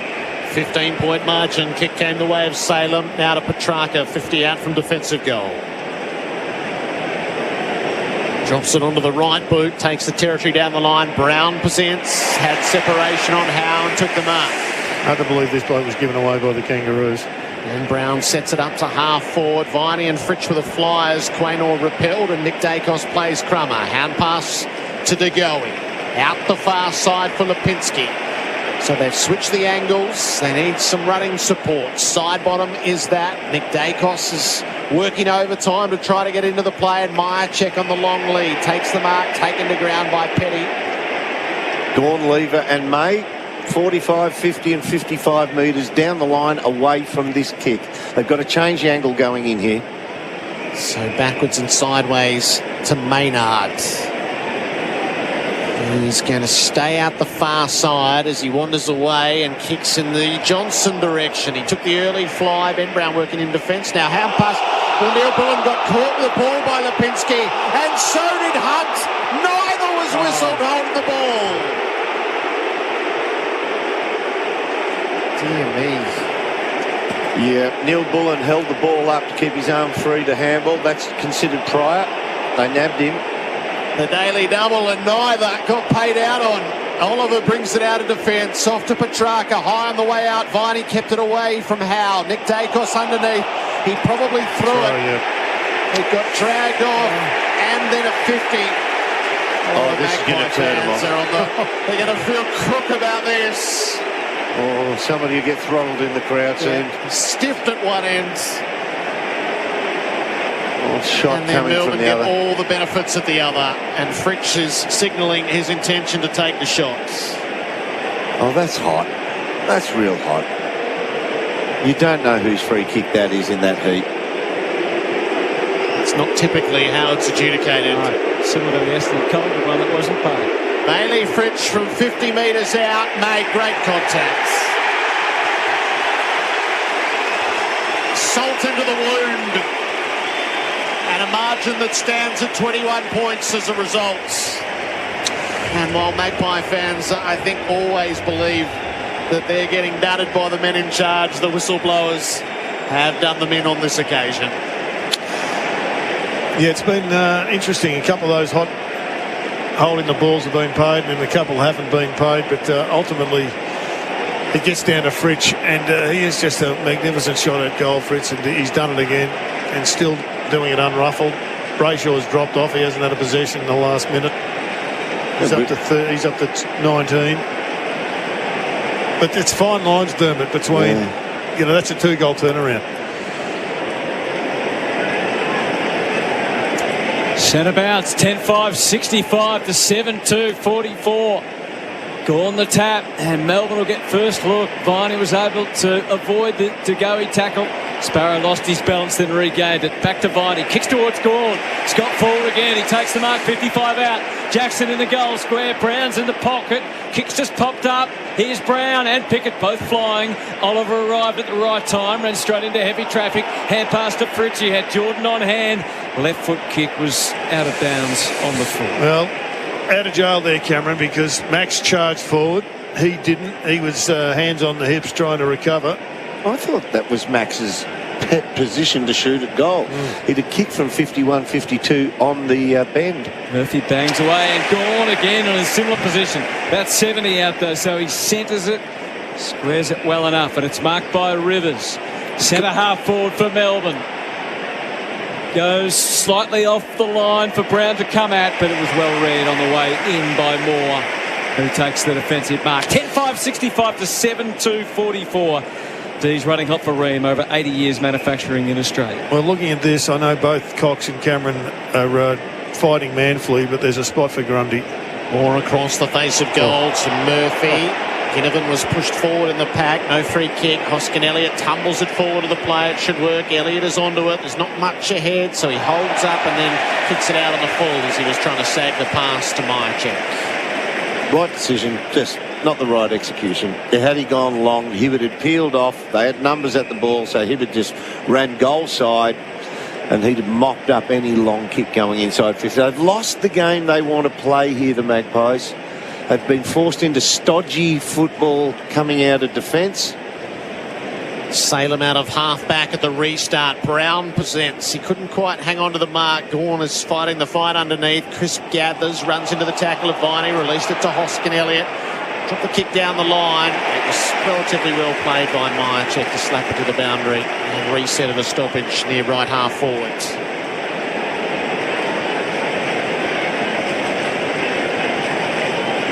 Simon Goodwin coaching from ground level tonight, issuing the instructions not far away from where this footy is thrown in. At right half forward for Collingwood, it cleared both ruckmen, poked back to the wing where Quaynar is there. He's met heavily by Oliver. Both players show their desperation and determination. Hatched out the back, picked up Lipinski. Handball to Maynard, in position to launch. Elliott is coming. He's judged his leap well, but Hibbert matched him. At ground level, Myercheck couldn't force the handball. Hunt tackled him and is rewarded. Duly noted by the Collingwood fans. They're going to hate it, the Collingwood fans, but I thought that was an arm chop on Jamie Elliott in the mark then. Jamie thought that as well. 39-16 inside 50s. Collingwood just have to get more football. Their midfield's being belted right now. Spargo to Sparrow to Salem to Jordan. They've made it to the members' wing or just behind. They lead 65-44, the D's. 28 minutes into the second term for Makita Rulli Outdoors. James Jordan to half forward. Jackson! Hot match. From the side. I forgot about him, Hutto. All the others have been marking it. I forgot he was out there. Gee, they've got some weaponry, haven't they? He goes back and is ready to send it back into the pocket. Brown, oh, he tried the massive high jump. No free kick, picked up by Fritsch. He would have backed him 8 out of 10 from there. He rushed it a little and missed the lot, or missed the goals. And it's through for a behind. 10-6, 66 plays, 7-2, 44. McDonald's catch a quarter pounder at Macca's. Moore kicks it in straight and long to Pendlebury. To go, he was going by. Pendlebury tells him to get a bit further away. Nobody stood the mark, so Pendlebury goes ambling off out the far wing now for Sidebottom. He's got to go inboard and Noble on the wraparound. Gives it to Noble. Kicks to full forwards. Standing there and dropping the mark. Left it there for Johnson, who snapped the goal. Hibbert dropped it straight into his hands. And Johnson had the presence of mind to take what was on offer. He kicks his second, and the Pies get a critical goal on the way to half-time. They're down by 16 points. Good snap. What this one, we're looking at on the replay here. This is one of the rarities of Scotty Pendlebury. He had a man, McCreery, out on the outside, running towards goal. That was one of the rarities of football. Scott Pendlebury, it worked out in the goal. He missed the right kick. The correct kick was to go to McCreery. Yep. He just didn't see him. I've never seen Scotty Pendlebury miss such a blatantly obvious pass.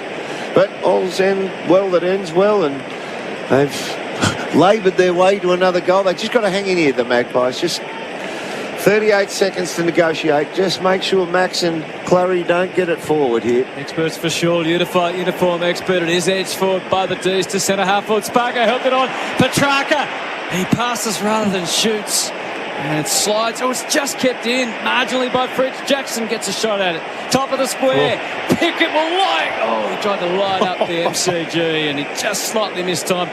How rude of Noble to move and not just be a launch pad for him. Tell you what, if that had been mark of the year, it was not that far away from a genuine launch. Yeah. Then this game would have had everything so far. He's had plenty. Melbourne lead by 16. And there's 16 precious seconds remaining in the half. Cameron, can they nullify here the Pies? Chris runs into a joint tackle. No whistle. Petrarca got it from Oliver. Ripped it through and got it to the boot. And sloppy stuff there from Collingwood. And the whole... Everybody knows that the game's only got a few seconds and they've let Oliver just burst out of a stoppage and should have kicked a goal. So the siren sounds. An exhilarating dominating half of football at the MCG on the McDonald's scoreboard. Catch a quarter pounder range at Macca's today. And it's a 16-point lead enjoyed by the D's. Angus Brayshaw, 19 disposals. Max Gawn, 18 disposals in the first half. Salem, 17. Petrarca, 16. Jordan, 15. Viney, 15. All before you mention a Collingwood player, Jared. Give us 30 seconds. Yeah, the midfield's absolutely dominating. Collingwood are doing well so far to stay in touch, but it's all about accuracy and efficiency inside their forward line. Melbourne could well be another 3 goals in front, but they are playing hot footy, Melbourne, and it's testament. I know Collingwood are behind, but it is testament to just how well they can play football that they're hanging in here, because Melbourne are playing at a very high level. A few things are different. Brayshaw's second game now in the midfield. He's probably only, if he's not best on ground, he's second best on ground behind Max Gawn, who's dominating. The Rucks need to tighten up on Max. He's playing a midfield role. You've got Jackson rolling around as well. It's an exciting game of footy, but Collingwood are going to have to find a little bit different method going forward if they're going to be back in this match. The D's kick 4-5 in that quarter to Collingwood's 3 goals to. And at halftime, they have a lead, as we said, by 17 points. 3 goals to Jamie Elliott and 2 goals to Ash Johnson for the Pies. And the only multiple goal kicker for the Demons is Bailey Fritsch with 2 goals, 1. We will take a break on AFL Nation. It's Melbourne, 10-7-67, leading Collingwood, 8-2-50 on Friday Night Football. That quarter on AFL Nation was for McDonald's. Warm up with an apple pie at Macca's.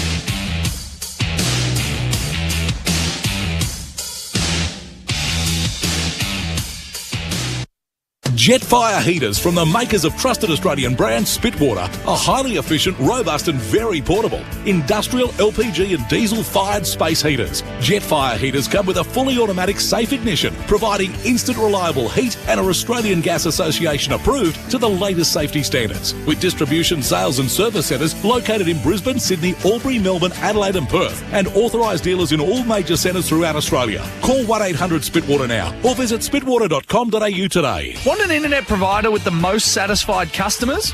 Mate has been rated the best for overall NBN satisfaction by CanStar Blue's annual providers review. In fact, Mate are the only telco to score 5 stars in all areas. That's customer service, value for money, ease of setup, bill and cost clarity, as well as speed and reliability. So, join the most satisfied NBN customers. Choose a provider you can trust, like a Mate. Mate. Visit letsbemates.com.au. Safety skill, time to get real. Tim Watson here. Can you remember as a kid painting goals on the side of your dad's shed and shooting for goals day after day?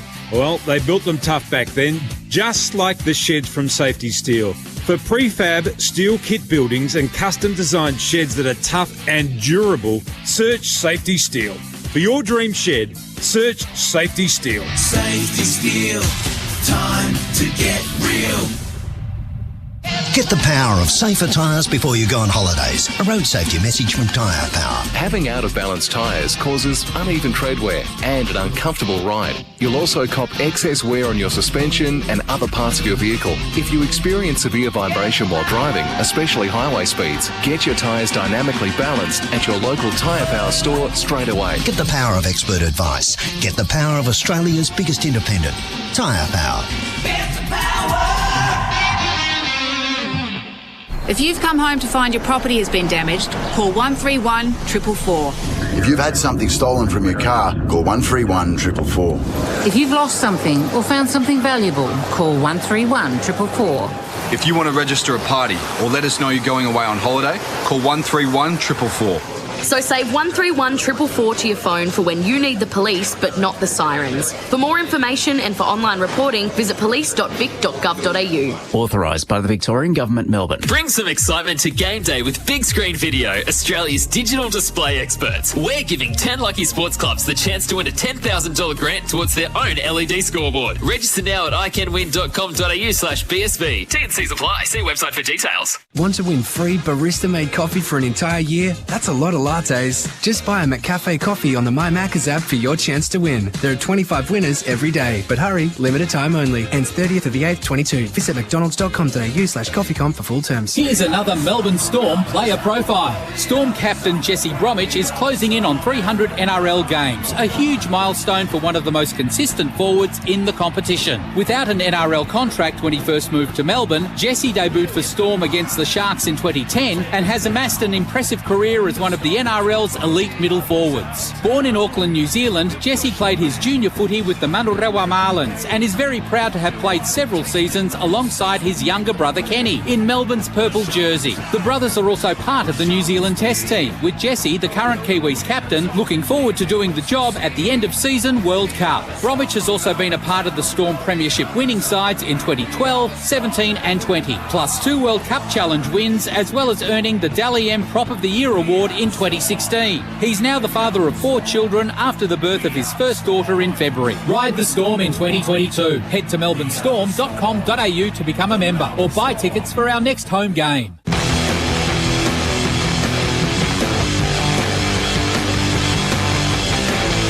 You're listening to the 2022 Premiership season on AFL Nation for Beaumont Tiles. Hybrid flooring in store now. Macca's, I'm loving it moments. The Australiano, made with McCafe coffee, chai and native Australian wattle seed. Oliver wobbles it back to 20 metres out from goal. Oh, crunching bodies and uncontested end. Langdon has taken the mark.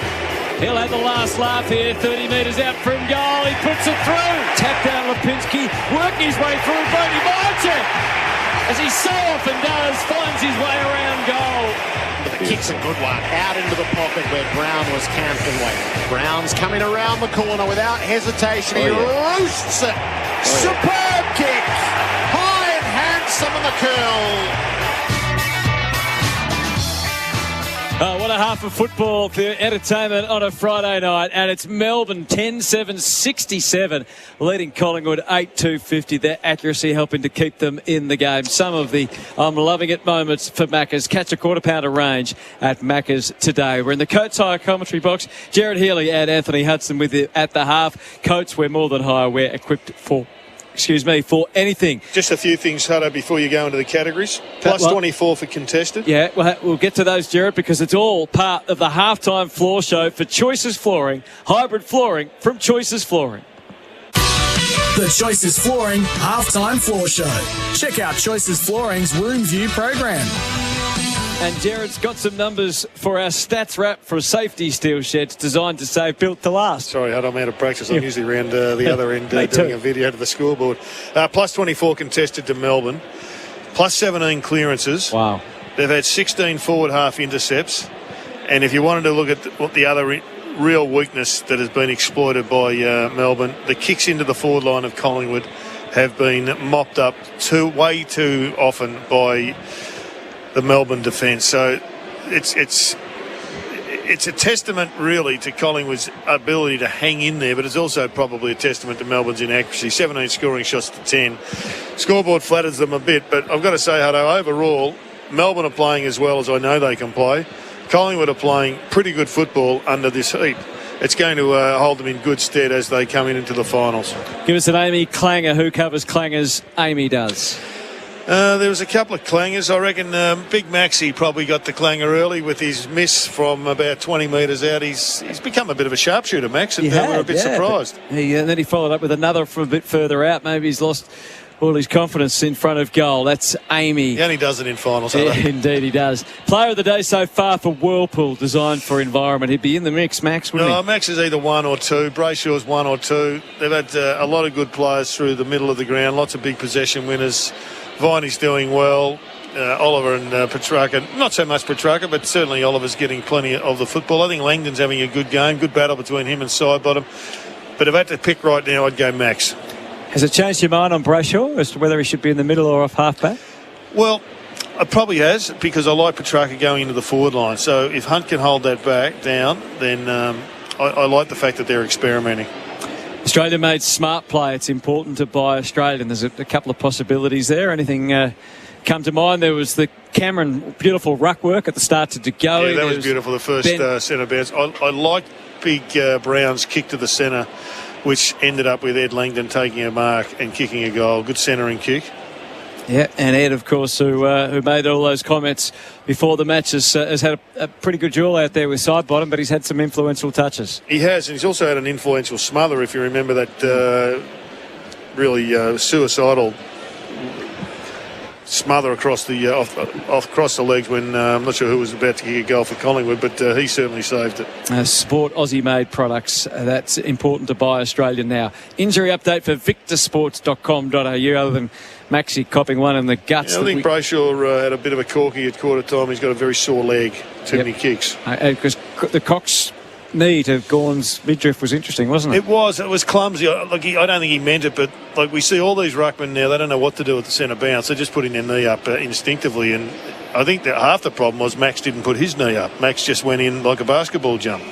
D's lead by 17. We're in the Coates commentary box at halftime. We're more than higher. We're equipped for anything. That's Coates. Unmissable moments for Drinkwise. Choose to Drinkwise. Well, I reckon there's been a few, but very early in the piece there was a complete gang tackle on Langdon. One trick pony Langdon, when 5 Collingwood players all jumped on him. That really set the tone, I think. The mark to Jackson, Ben Brown's snap as well. Oh, Ben Brown's snap was as good a kick from that corner as we've seen around the corner. That was an absolute ball burster. It was. Thanks, Smokey. MEGT Rookie of the Day. It's got to go to the young bloke from Collingwood who's kicked a couple of goals. Ash Johnson. He's been impressive now a few times. Yep. He's come on in leaps and bounds. He has. MEGT, your local apprenticeship experts. Call 13-MEGT today. Well, so that is just about it for our halftime floor show. Thanks to Choices Flooring, Abode Hybrid Collection, the water-resistant flooring choice. Just give us a 35 seconds on what you're expecting from here, Jared. Well, I'm hoping that Collingwood come out and use the ball a little bit more differently. They were struggled under the pressure. They've been sucked in like Fremantle were last week to go down the line. They just haven't been able to do it because their first possession hasn't been brave enough. They've got to go out quickly from defensive 50, get the ball going early in the piece. And I think their midfield's got a lift. I know there's a lot of guys not getting enough of the football, and Melbourne are getting so much of the ball.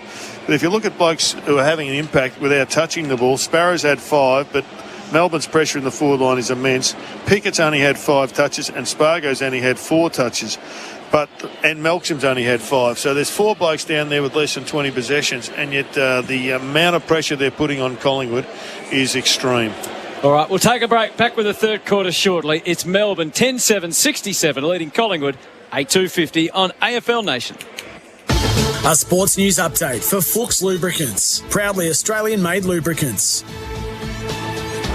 Former AFL player Josh Jenkins has shared his experiences on the infamous Adelaide pre-season camp. I stated more than once I wanted none of my upbringing to be used or even spoken of during or after the camp. Something which was promised to me, but in my view, a promise which was broken. Speaking on SEN radio there, he says players were sworn to secrecy about their experiences, even from each other. Myself and a coach stood up one meeting after one meeting and demanded we tell each other what had happened. But the CEO and or football manager, I can't exactly recall who, stood up and said we were unable to because the club had signed confidentiality agreements on everyone's behalf. To the Commonwealth Games, Australia will play England in the netball semi-finals after losing to Jamaica in a thrilling final pool game last night. That's the latest in sport. I'm April Austin. Fuchs Lubricants, Australian made with German technology that pays back.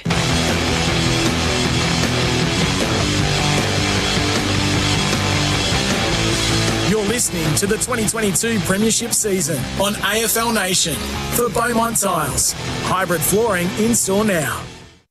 While truckies support Australia, Shell has been supporting truckies since 1901, making road transport easier, safer and more efficient.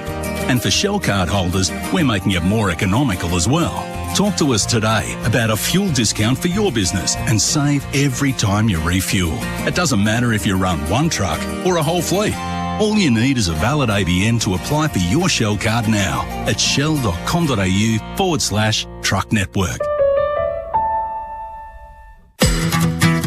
Bendix EV hybrid brake pads are designed to meet the changing needs of EV braking systems, ensuring a low environmental impact whilst delivering low dust and quieter operation. Cleaner wheels, longer brake disc life, and Bendix green titanium stripe technology for instant friction without the need for bedding in. Ask for Bendix EV hybrid brake pads at your next service. Bendix. Put your foot down with confidence. Safety Steel. Time to get real. Tim Watson here. Can you remember as a kid painting goals on the side of your dad's shed and shooting for goals day after day? Well, they built them tough back then, just like the sheds from Safety Steel. For prefab steel kit buildings and custom designed sheds that are tough and durable, search Safety Steel. For your dream shed, search Safety Steel. Safety Steel. Time to get real. Sustained performance in footy is more than just one great game. It's about playing consistently, game after game, season after season. Host Plus delivers strong performance over the long term, with top returns over 20 years. A top performing super fund over the long term, that's a plus. Super Ratings SR50 Balanced Index, December 2021. General advice only. Consider the relevant Host Plus PDS and TMD at hostplus.com.au before deciding if Host Plus is appropriate for you. Past performance is not a reliable indicator of future performance. Search, compare Host Plus today. Get the biggest brands at the lowest prices. Head to Chemist Warehouse today and save on big brand vitamins like Naturopathica Vegan Vitamin D 60 capsules $10.24. New Blackmore's Daily Immune Action 60 tablets $15.49. Nature's Way High Strength Magnesium 300 tablets $22.99. And Wagner Glucosamine and Chondroitin Plus 200 capsules $23.99. For great savings every day, come home to Chemist Warehouse. Kane has a carpentry business. His challenge: to renew his public liability insurance for less than his old policy. On your marks, get set. Yeah, I just did it. What? Yeah, I went online to BizCover. Took 5 minutes. I compared a bunch of policies. I saved over $250. So, no dramas? No dramas at all. There are literally no dramas when you go to BizCover, the business insurance specialists. Save time, money, and get instant cover at bizcover.com.au. From first-time browsing to big-time arousing, Sexyland is all about fun. We have Australia's biggest range of sexy costumes, couples' toys, fun gifts and games for adults. And our team of fun specialists are always here to help in-store and online. Sexyland 11 stores open 7 days until midnight in Melbourne and Geelong, or shop online and get 2-hour delivery. Take me now, I'm coming. Take me now, Sexyland. Hard yakka. Toughness is in our DNA, and we don't take shortcuts. Our legendary status is ingrained in our heritage. Modern, durable, quality. We don't play by the rules, we write them. That's why we've designed the ultimate men's and women's gear and boots for your no-nonsense lifestyle. Designed to work hard on the job or off, whether you're chilling on the weekend or heading out to explore the great outdoors. So get the gear that makes you feel like a legend. Head to your nearest stockist or hardyakka.com.au.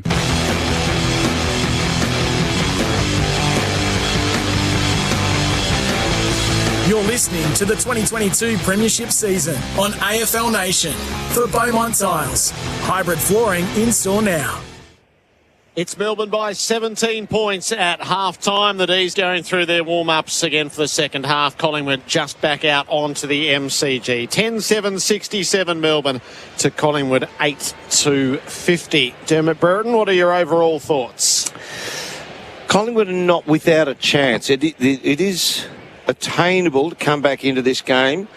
Melbourne, you think if they keep the hammer down, the foot down, play the way they want to, they can at the very least hold this lead. But if they do a couple of little things wrong and Collingwood clean up some of their decision making, one thing is when Melbourne don't have the ball, the one thing Melbourne say is, all right, you've got it. What we want you to do is kick the ball with hang time on it, somewhere in the vicinity of Max Gawn, Stephen May and Jake Lever. And Collingwood are obliging them. So they've got to be a little bit smarter. Yes, they can be a bit braver with their kicking, but I'd even be looking at, if you've got the opportunity, even just, when we say, oh, that's barely 15, go take a few of them. Just, even if it's sideways, just try and break up the Melbourne fix down the line of Gawn, May and Lever. Try and shift them around a little bit, because at the moment, that style of game has been played on Melbourne's terms. The other thing is, with Taylor Adams out, what are they, Jared? Minus 17 for... 17 for clearances. Clearances, that 24 hurts. for contested. But I think the biggest problem they got is the forward half intercepts that Melbourne have been able to put on their defence.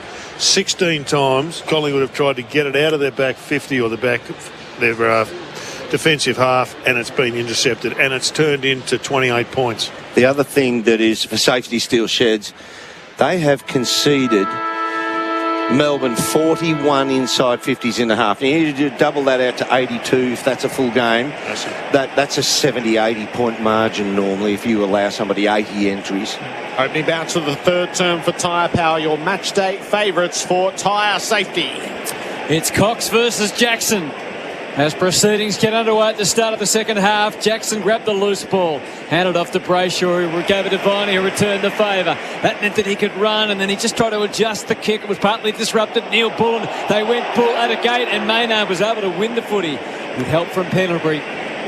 Lurches the kick out to halfback, tracking it down. Lipinski showed it to Langdon. Had to go back, and there was danger in the short kick to Maynard. Has to go in and try and tidy it up, but he ran straight into Neil Bullen, who put the wraps on, and we're going to have a ball up on the 50. So it was Collingwood handling the footy, but Melbourne actually gaining the territory. There's a poor kick, though. I mean, that's a kid that's just not dealing with what's around him.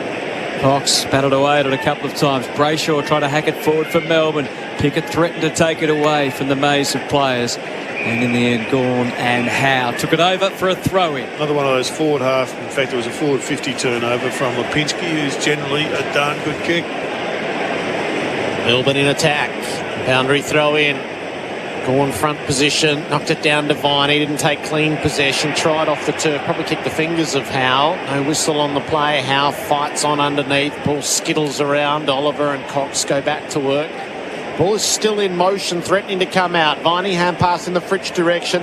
He found Brayshaw away from the action. Worked it to Langdon. Kicked it out on the full, much to the delight of the Collingwood fans. Another about 35 free kick, 35 handballs and possessions, and the ball went 5 metres on that occasion. Quaynor gathered himself and then drives beyond the half-back. Cox was there with Hoskin Elliott. Free kick to Cox. So Gawn's resting at full forward, so Cox seized that opportunity then and outsized all opponents around him. Down the line, kick to Cox on the half-back flank. He has a long, hard look. Doesn't quite go down the line. Instead tries to hit the edge of the square at half forward, which means as Melbourne sneak in and take a lovely juggling mark by Jackson. There's some options for him if he'd been quicker to his feet. Instead, he lays off the handball to Salem. He changes the angle, just takes it out wider still. And he finds Oliver. It's a slow play now for the D's. Another intercept from Collingwood. They lead by 17. He lofts it up the half forward. Quaynor read it before anyone else, but he dropped the mark, followed it up, but the boundary line was too close, and it slips back over for another throw-in. That's all right, though. If you had to pick one out of Cameron and Cox, who would you take to go with Grundy? For this position, ruck forward, switch, ruck forward. Good question, isn't it? Oh, hang on. Give me a moment. Forward for Melbourne. Oliver got hold of it, knocked off his kick. Viney has a go. Kicks high around the corner. It got past Jackson's side, but I'm spiked it the wrong way. It's taken 30 metres out into the pocket. Quaynor gets there, not much of a hand pass. Coughed it up to Gawn, but he obliged the same way. Oliver gets a touch in to win a hard ball. Pickett overwhelmed by the pressure. Nick Dacos gets hold of it. Collingwood hold up. Murphy now to Goey. Changed his mind a couple of times on the way out. Josh Dacos attacked the footy and broke through the tackle. Strong, assertive play off to De Goey, who just gave it up the limp hand pass to Jordan. Dragged down by Maynard. It felt like holding the ball. Gee, that was great desperation from Broden Maynard. Slipped off the tackle, but didn't let the jumper go. And he fell to ground and just kept holding on. They just stayed alive then, didn't they, Collingwood? Yep. Maynard plays it short to Nick Dacos, who played a pivotal part in them staving off that last Melbourne attack. He goes short now back to Maynard with instructions to keep it going across the ground. They give up 30 metres to play it back through Murphy. It's slow as treacle on the way Nathan, out. you got to go. They had 3v2 on the outer wing. So remind you of Fremantle?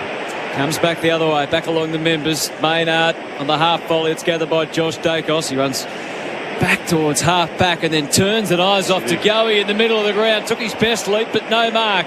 Had it under his control with help from Pendlebury. Crowded out now by the desperate Oliver. It gets towed forward and then handball by Salem. Neil Bullen through the 50. Pickett had a look. And his pop kick was neither here nor there, and it went through for a behind. Dermot, I'd love a photo, an aerial shot of that where the ball landed with Dacos. It was 1 against 5. Yeah. The other thing too is Nick Dacos is a tremendous player, but he frequently chases the ball and allows Neil Bullen goal side. He was the one who set that up, and Dacos is 15 metres further afield. Demons by 18. Nick Dacos clears the area on the kick in, and Moore takes the contested mark. Pumps the hand pass to Nick Dacos on the follow-up, and then to side bottom, and Dacos again, but the hand pass is not much chop. It's interfered with by Neil Bullen, who works the turnover, bounced it across the turf, hoping for Langdon. Kept off it by Carmichael, who did a good job. But Oliver ended up with it. Hand pass to Langdon, kick around the corner without penetration. Cripps should have intercepted. He didn't. Carmichael gave it straight up to Lever. Broke 2 tackles. Found the way through. Kicks wide inside the 50 and it bounces out of play. Well, Melbourne's pressure is just superb at the present time. It's unravelling Collingwood's game. You don't have to get a possession all the time for Melbourne. You've just got to bring the heat, and that's what their small forwards, that's what they're all doing at the moment. They've been able to hold up all right. They haven't conceded a score. 18 points the margin. Cox got to the drop first, got the tap down. Maynard was able to eke out a hand pass. It goes no further, and there's a free kick to Oliver. I think it's coming, Derm. Oliver 60 metres out. Melksham's back in the square. Fritsch led up, Gawn stayed back for company with Melksham. First playing it for Howe. He took no chances, batted it out of bounds. So Gawn is, 4.5 minutes of playtime has expired in this third quarter, and Gawn has been a stay-at-home full forward for all of it. So they're just trying to put some panic and fear into the Collingwood backmen. They're holding on at the moment. Gawn got the tap. Viney eked out a hand pass, couldn't find Melksham. Moore was able to work his way through the tackle. Now Quaynor edges it back outside 50. Lever, they couldn't get around him despite Lipinski's efforts. He takes a firm chest mark, 55 metres out from goal. To the top of the square. Cox needs to mark it. He gritted his teeth and did just that. Margin stays 18 points on the mate scoreboard. Australia's most satisfied NBN customers. I'll ask you again, Dermot, Cox or Cameron? Right now, Coxie. Gawn nearly got across his boot to make the spoil. It clears the defensive 50 though, and Collingwood get hold of it. Josh Dacos, loose hand pass. May cuts it off. It's going to hurt the other way. Neil Bullen fumbles the kick inside the 50. Moore cuts it off. So turnover to turnover. Now Nick Dacos across the face of goal to Quaynor. A ripple of excitement because Lipinski is clear on the worn wing. He marks, turns and delivers to Myercheck. He's at the 50. He's pulled the kick. McCreary's his man. Well, that is one of the great kicks of the night. And brilliant move by Collingwood. It just goes to show if you try something, you get an intercept and you go fast, something can happen. But it's almost a repeat of the first quarter when they just didn't change lane. They went completely to the other side of the ground. You circumnavigate the whole field from back flank to get it down that wing. From the top of the goal square, McCreary gets the first of the second half. After oodles of defending, Collingwood make the incision at the other end. They're down by a couple of goals. 9-2-56 to Melbourne 10-8-68. It's a crucial moment for New Farm, Australian through and through.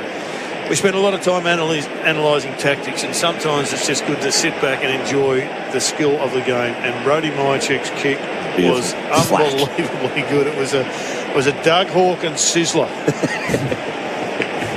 Flat, hard, got through the air very quickly onto the chest of McCreary. This is an amazing statistic. They are, 12 points. They're 2 goals down. Yeah. They're minus 29 in inside 50s. Oh. Out of the middle, the Pies are going to surge again. A hand pass to Crisp. It's a low ball. Myercheck almost dragged in against May. Rivers managed to get a hand pass to Petty. They got it back to May, but McCreary. Fierce determination, hunted him down. That's the McCreery want and for the hunt of the tackle. Sometimes Stephen May, once every month, can have an absolute conniption. He just freezes in the moment and he couldn't find a target. He must have thought McCreery evaporated behind him because he forgot he was there. Pressure can make a mug out of everyone. They bought the grunt at the start of the third. Bo McCreery from 51 metres out. It won't be a goal. And it won't be a mark. It's fisted through by Gawn on guard for the D's. But it's back to 11 points. It's 10-8-68 playing 9-3-57. 10 minutes into the third on the Mate Australia's most satisfied NBN customers scoreboard. Hibbard into the field of play. He's kicked in the Gawn direction. Cameron with him. Up down underneath. Oliver, creative hand pass. Brown, Brayshaw, Petrarca forward to the plate and Neil Bullen. Back to Brown and out to Langdon to go. He's closing. Quick hands from Langdon to Oliver. Back to Langdon. They work their way through the Collingwood pressure. Bouncing ball found its way up to Neil Bullen, who took him on, got caught, had the boundary as an ally and gets a throw in. He got a good call. Well, this time Collingwood are changing it up and keeping the goalkeeper. Could be a sub for Collingwood coming up for Spitwater, tough and ready. I think it's Hoskin Elliott. At the throw in, Cameron knocks it down to the front. Sparrow is there. Hand pass to Oliver Langdon. His hand pass charged down by Crisp, so to be one at ground level. Carmichael didn't get much on the kick and thus it turned over. Rivers gave it away. Sparrow absorbed the tackle of Ginnivan, let it drive him over the line for a throw in. The last kick-in was really interesting. To the northern side of the ground, Melbourne only had 2 players. 16 others were out on the southern side stand because Max was out there as the target. Gawn got the tap, but it fell Collingwood's way. Quick kick goes from Carmichael this time. May playing a metre or two in front of Myercheck. A young player coming, bursting out of a congested area, non-thinking. Yeah, sent it down the interceptor's throat. May, who finds Jordan on the slow switch. He bounds off now and goes short to Spargo as Melbourne look to build along this members half-back flank. Doesn't really have a long, tall target, so he played it short. The lead up from Neil Bullen, a good offering. He doubles back now and kicks to Ben Brown, who can run unencumbered and drag down the mark. At his very best, he'd be capable. Well, he just got off Jeremy Howe there. He read it best. He got the 3 metre gap and his hands extended, but too much for Howe to get hold of it. So Ben Brown walks backwards almost underneath us here. Starts his run up on centre wing. We're between wing and half back. Starts his run up at Geppetto's. Cameraman like us right behind him, giving the people around the country the view, the rear view of Ben Brown. Starts his run up now. Approaches the 50.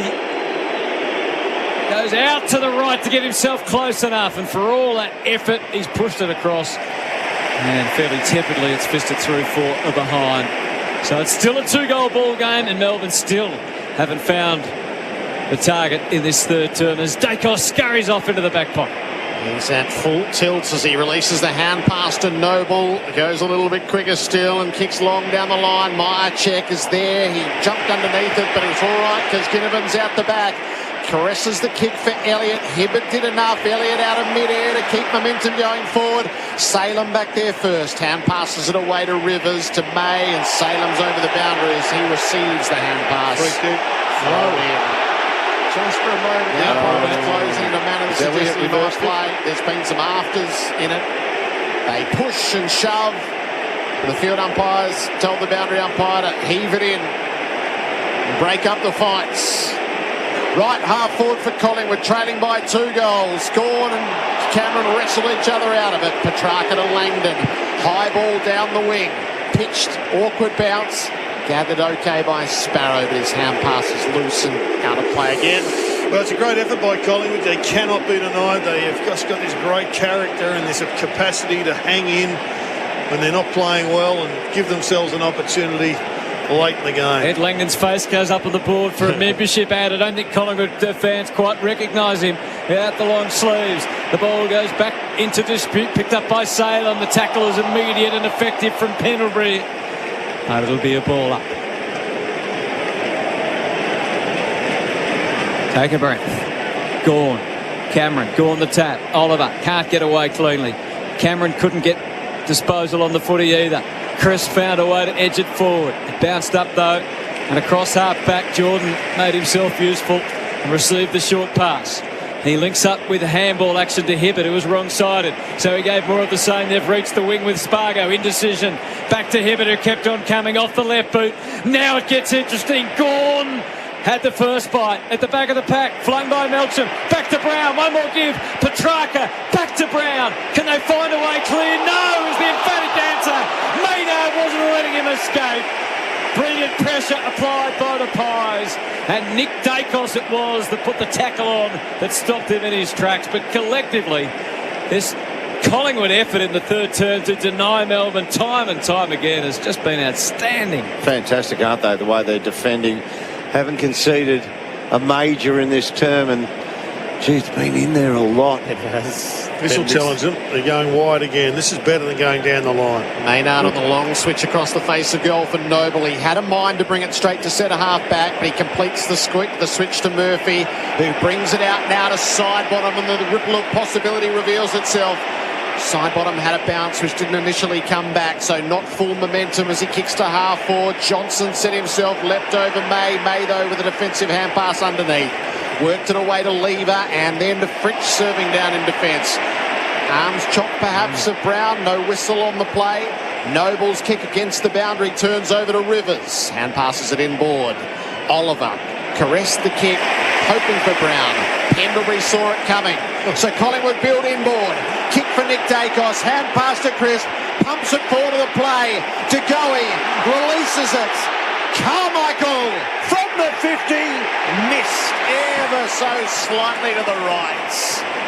There was a hold your breath affair in flights. It leaves them down by 11 points on the made scoreboard, Australia's most satisfied NBN customers. The share of the ball wasn't perfect by design, but they got it there. Yep. They support, they ran, they linked, they chained up. Oh, they deserved a major for that. Could be a handy point, Dwayne. Lever marks the re-entry, gave it off to May, bangs it up to the wing. Howe tried to rise, but even he couldn't get over Gawn, who dragged it down and linked up hands with Oliver. Options to the left, he went for the unpopular one. Langdon, though, won the day. Hand pass back. There's return from Oliver. And now the high ball should suit Howe, but he didn't get a run out. In fact, he got pushed in the back. Advantage paid. Away comes Chris, ball in hand. Gave it to Noble. Sideways stuff. Pendlebury eyeing off a kick into the middle, and he timed it beautifully for Howe. Give instinctively to Craner, as Collingwood do. Full stride now. Pumped up through the middle. Is this a moment for Trent Bianco? He just couldn't find the football. Elliott kept on coming. Wins it. Had to dance a couple of 2 steps, but he went over the line, and we'll have a throw in on the 50. What about the skill of Pendlebury? The distribution, he's got very few peers. Melbourne by 11, Collingwood in attack. Boundary throw in, 50 out from their goal. Gawn to the front, hooks it, takes 20 or 30 metres on the bounce. Pick it up to meet it, dragged down by Quaynor. Ball back in dispute. Chris, quick hand pass to Bianco, then to Nick Dacos, tumbled it up the line. He's going got some good territory, gets knocked off for insufficient intent. Magpie fans leave their seats to howl about it. It was unlikely to get away with it. Hunt at the restart, not great. Salem on the bump, slipped the De Goey tackle. He had him cold, the defender got through. Salem kicks to half-back. Brayshaw went one-handed and then followed up and won a tough ground ball. Hand pass to Viney. Flopped the kick down the line. Awkward ball. Brown, neat touch. Released Petrarca. Hand passed it to Pickett. Pulls it back to Petrarca, who ran 35 down the field. And he squeezes the kick into the pocket. Bouncing ball taken by Melksham. Hand pass to Spargo. The finishing touch is deluxe. Spargo trickles it across the turf and through for a goal. A goal of the game for Host Plus. That's a plus. From deep in defence, they marched it down the field. And Melbourne gets that critical goal to re-establish a 17-point lead. Mate scoreboard, Australia's most satisfied NBN customers. 11-9-75 to Collingwood 9-4-58. Every time you bring the ball forward from, say, your half-back line, wingish area, and there's traffic around it, there is one moment where it requires a precise possession, a precise kick, or a moment to get out of that high-pressure situation. And the handball that went out to Keziah Pickett, the chip kick that he made was extremely difficult, and he could not have executed it more perfectly. It put the ball from this is under pressure to we're making the running, and it's up to Collingwood to try and stop us. Wobbly bounce, ticked off by the umpire. Cox reacted quickly, nudged it forward, but Lever saw it coming, although he misfires the kick off the side of the boot. It's going to go end on end towards the line. Brayshaw will pick it up, then have a choice. You can go in by hand. Hunt didn't take possession, which was sounded up because he would have been tackled straight away. It goes out. When you're going to look tomorrow or tonight at the replay of that last Spargo goal, have a look where Darcy Moore is. He's not on the line. He's 3 metres in front of the line, and he doesn't get back, and the ball just trickles through. Cameron Gawn on the bench. We'll get back to that in a moment. From the throw in, it's Oliver. He forced his way past Cox. Edged the kick back to the wing. Quaynor versus Pickett. No one knew quite where it was. Along came Jackson. Lightning hands. Neil Bullen stayed to tackle. Shaked up. Was able to shake off Noble. Handball out wide. Tracked down by Sparrow. Now the forward handball to Spargo. Into the 50 they go. Low and secure to Fritsch. Or is it Melksham on the long lead? Small forwards for Melbourne having a big impact in this last few minutes. One thing I will say, though, this quarter, thanks to safety steel shares, they've gone inside 10 times, Melbourne, for 1 goal. Yep. So Collingwood have done well with their pressure. They've done well to hold up. It's been extreme pressure on some occasions, but they have held the fort. So the equation for Jake Melksham is a 45-degree angle and every bit of 50 metres. With the members and the Demons' hopes behind him, he comes in. It's across the face. Is there a Melbourne mark deep? Jackson, 1, 2. It's knocked away. And Murphy and Dacos combine to eke out the behind only. Well, a bit of momentum has gone out of it for Collingwood since Carmichael ran into the open goal and missed. They've just got to curtail Melbourne now and see if they can find a little bit of momentum back again going their way. They're holding the floodgates back. Nick Dacos leaves the defensive goal square. He's gone strongly for Lipinski. That is an aggressive kick. Very close. Rivers, as he ran behind him, was chasing him out and got the benefit of any doubt from the umpire. So the kick goes out particularly wide. Side bottom has it under the worn stand. A slow play coming forward as a result. He kicks in the Cox direction. Gave away front position and then didn't complete the mark. Suckered it off the turf. Hibberd was standing in front of Johnson. Well, he's run so hard to get there, Big May, so it's just got to make those 2 grabbers 1 grab. Hibberd another intercept mark. Kicks for Brown. He flew over the top of side bottom a bit ungainly. Dropped the mark. Crisp and Langdon go to work. They're wrestling each other for the footy. Umpire settles it with the ball up. He's just a totally different player, Ben Brown. Melbourne, he was restricted almost to the goal square as a leading player. Now he gets up the ground. He jumps into packs. He's a ground ball player. 4 minutes to play on the Makita clock in this third term. Lipinski to Pendlebury at the stoppage. Kick inside the 50. Lever got caught. Dropped the footy. Ginnivan swoops up. Gives it to De Goey. Myercheck with the flight. Oh, what a mark. He's brave, isn't he? That's a great mark. It was clever. It was a good handball out to Jordan De Goey by Ginnivan. So it was a good ground ball 1. But it was made into a shot at goal because of a terrifically courageous mark by Myercheck. And he is at the top of the goal square. Wholehearted personifies the Magpies' entire performance, and they're still within 2 goals. Myercheck puts it through, but not before there's a score review. Sleep better with Spinelli's pillows on sale now at spinellize.com.au. Might have hit the post again. Myercheck has no doubt that it went through. He was off celebrating and was a bit startled when he turned around to see that they were checking. I would have thought it'd be 50 metres if it isn't a goal anyway. May has jumped a metre forward over the mark. It's too late for that though, isn't it? Yeah, I know. But that's one that the umpire missed, and you've got to call them at times like that. Yeah. So if something like this does happen where they hit the post, or review if they complete. Looking at these angles, there appears to be a gap between the ball and the goalpost as it goes past, and no spike on edge. Decision on the scoreboard. You know who played a big role in that was Ginnivan. I thought he allowed his man to lead him to the pack, but what he did, he sat behind his man, stationary, that's a goal, and he allowed his man to go deep in, and he had no effect. And then when the ball coughed free, Ginnivan swooped on it and shot out the handball to De Goey. He played, you know what, we say players don't have tricks. That's a trick, to understand when not to go in, because you can't really affect the play. Well played by the young man. 2 goals for Myercheck. The score 10-4-64. Collingwood trailing Melbourne 11-10-76. Mate score, but Australia's most satisfied NBN customers. There's 3 minutes and 28 seconds to go in the third term. It's been an exciting third term for the Pies. They're right back in it. They're moving the ball much better. They're moving Melbourne's set up down the line, and the intercept marks have dropped right off. And they just won't go away, the Pies. Somehow hanging in. Who's going to kick a goal after the siren this week? Perfect bounce in the middle, and Cox got the tap to Lipinski at full stretch. He lost control of the footy. Jackson kept on coming for the D's. They work away underneath. Neil Bullen lost his footing, so he grabbed the footy, and he can't get it out. Umpire thinking doesn't penalise.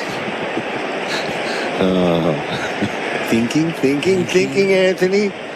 Throwing up a try there, thrown up in the middle. Tapped from Cox to De Goey. Toppled over under the Viney tackle. Grabbed by Lipinski, slammed it onto the boot. Into the open spaces at left half forward. Out comes Petty, overran it with his enthusiasm. Next up was Rivers, and he gets taken down in a Cameron tackle. In fact, it was Hump who was taken down in the Cameron tackle. Well, boy, Ash Johnson got under the skin of Harrison Petty, Stephen May and Michael Hibbert at that last goal. He's on the bench at the moment, but they're a little agitated, the key Melbourne backmen at the moment. They're looking for little fights when they don't need to. Jackson went up early. Cameron wasn't decisive, but to go, he read it off the hands really well. Forced himself clear. Oh, hit the wrong part of the ball on the left foot kick. And get the aim right in the air. It's out of bounds on the full. 76 Melbourne, 64 the Pies. Mate, Australia's most satisfied NBN customers. Makita Clock really outdoors with Makita. 26 gone. James Jordan with a long kick at the restart. Howe stole it away from Gawn. Neat touch from Cameron, and then Maynard, but Petrarca with the defensive disposal. A hand pass to Jordan, to Gawn, to Brayshaw in the tackle of McCreary. Hand passed it straight for the boundary. That had to be insufficient intent. They've appealed for a few, the Pies fans, and come away empty-handed for most. This time, Jeremy Howe has the ball at halfway. Coxie. He is kicking it in the Cox direction. Gawn is in front. Cox made the spoil. Ginnivan ran into Oliver. Umpire waves play on. Lipinski swings the kick to goal. He got so much on that from 45 metres out that it just kept flying and flying. And the Pies trail by just a goal. They haven't been this close since the opening term. 11-4 plays 11-10. A goal of the game for Host Plus. That's a plus. Well, yeah, Clayton Oliver tackled Ginnivan. And Ginnivan turned his back on him and sagged at the knees, and Clary went a little high. It was one of those ones which is genuinely line ball. But Clary Oliver then stood over the top of him and started yelling at him, stand up and whatever. Clary, follow the ball. Have a listen to the Magpie fans at the MCG. Good game. It's a ripper. Back within 6. Gawn got the tap. Petrarca marched through. Just got the handball, did he? Off to Brayshaw, inside 50. Quaynell can't trap it, overran it. So did Maynard. Poke forward off the ground by Pickett. Neil Bullen. Here's Max off the outside of the boot. No, it wasn't. He tried to fashion it off the outside. He hit the wrong part of the Sharon again at the nut. Out on the full. A minute 45 to go in the third term. Melbourne by a goal. Murphy at the restart. Oliver came up at it. Cox worked him underneath. Gawn did the bullocking under the pack. May released Oliver backwards to Salem. This is at half forward. Fashioned a kick to Petrarca at centre half forwards. Maynard's got Pickett and he just doesn't have enough wheels to follow him. There's a bit of space outside the channel if he goes to a pocket. kick this one straight through to Petrarca's 60. had a quick look to the bench, seeing that there's a minute to go. He wants to take the set shot. He's at centre half forward, stayed on his line, kicked it horribly out into the pocket, or did he? Because Brown led up to take the mark. Maybe she was all a cunning plan. That was that space. That was that space. That I said there was a whole pocket really wide open. That's very cleverly done. They were on the same page. It was a great kick, yeah. All the way through. So it's the tough angle in the right forward pocket. Brown will start in the gutter. Kicked the goal in the second term. On the big swinger, he stays against the boundary, bending it near side all the way. Only behind. He's kicked 1-1. It's a 7-point margin in favour of Melbourne. Mate scoreboard, Australia's most satisfied NBN customers. Pies bring it back into play in the last 30 seconds of the third. Mark taken by Jeremy Howe. Settles. Come on the other side. Do anything rash. Trots off. Kicks with extreme width.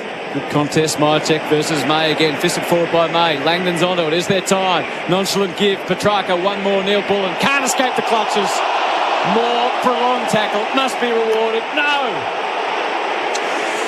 This is where I get frustrated when there's no team prior opportunity. I mean, you've handballed it to him. You should pay the price. More so than a bloke who goes in to win the ball. Petrarca tried to run through the stoppage, but the Siren and the Pies defence beat him. And so, at three-quarter time, Melbourne have just kicked 1 goal in the third. 1 goal, 4. Collingwood managed 3 goals, 2 of their own. Scoring dried up a bit, but the excitement didn't. It's a 7-point lead to the D's. 11-11-77 to 11-4-70 on the Mate scoreboard. Mate Internet and Mobile, award-winning Aussie service. Mobile plans from $20. Our toughest player of the day is for Hard Yakka legendary gear, and our player of the day for Whirlpool kitchen and laundry appliances. Dermot Gerrard coming up next on AFL Nation. That quarter on AFL Nation was for Mate Internet and Mobile. Award-winning Aussie service. Mobile plans from $20.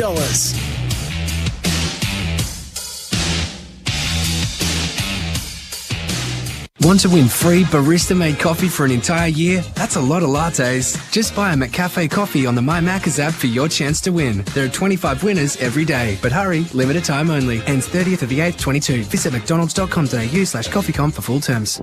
Shirley bought car insurance awarded for being very cheap.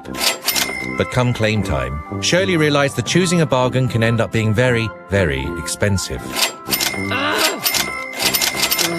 Yes, this is the sound of bargain regret. Worried about cheap insurance? Who offers great value cover you won't regret? Amy does. Lucky you're with Amy. Before buying insurance issued by Amy, read the PDS at amy.com.au and consider whether it's right for you. TMD also available. Good for the game tomorrow? Nah, still trying to sell the car. Give me your phone, let me do it. Yeah, good luck. Car sales, instant offer. Car sales what? Instant offer. You can skip creating an ad, dealing with buyers and waiting for a decent offer all weekend. Is that the offer for my car already? Yep. Now just take it to one of the official buyers nationwide, get it looked over, and the money drops the next business day. So I'll see you at the game then? Yeah, see you at the game. Car sales instant offer. The hassle-free way to sell your car. T's and C's apply. Connect with Beaumont Tiles and grow your business. Go to iCanWin.com.au. You could win a $25,000 advertising boost to take your business to the next level, supported by Beaumont Tiles. Builders, renovators, tilers, enter now. iCanWin.com.au. Whether you've driven to work, caught a plane, hit the pub, or watched the game this week, you would have seen a big screen video installation along the way. We entertain audiences with our innovative big screen solutions. Visit bigscreenvideo.com.au to see how BSV can bring your space to life. Which oil keeps your business moving? Farmers and fleet managers, they know. Construction crews and car mechanics, they know. And you know. Valvoline, the original engine oil. Ride the Great Ocean Road this November on Australia's favourite riding and camping holiday, the Great Vic Bike Ride. Join this bucket list adventure and explore crowd favourites and hidden gems from Koroit to Buninyong. With 9, 5 or 3-day ride options to choose from, it'll be the perfect way to kickstart your summer with family and friends. Make sure you book before early bird entries end on Sunday, August 7 and save up to $120 off your ticket. Head to greatvic.com.au. Spitwater, built tough and ready in Australia for 40 years with a brand new look and the same rugged reliability. Right now, take advantage of the ATO instant tax write-offs for business. That's instant clean, instant tax write-off, instant job well done. With distribution, sales and service centres located in Brisbane, Sydney, Albury, Melbourne, Adelaide and Perth, and authorised dealers in all major centres throughout Australia. Call 1-800-SPITWATER now or visit spitwater.com.au today.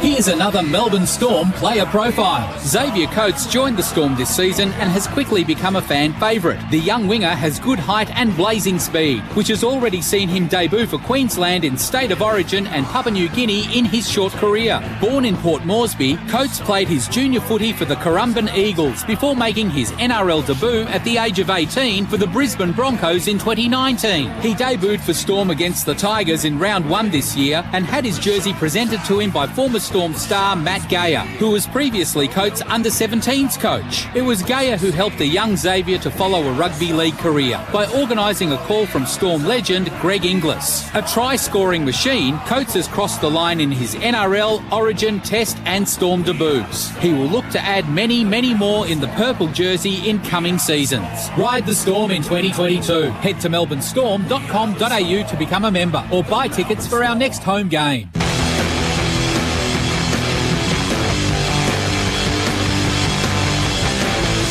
You're listening to the 2022 Premiership season on AFL Nation for Beaumont Tiles. Hybrid flooring in store now.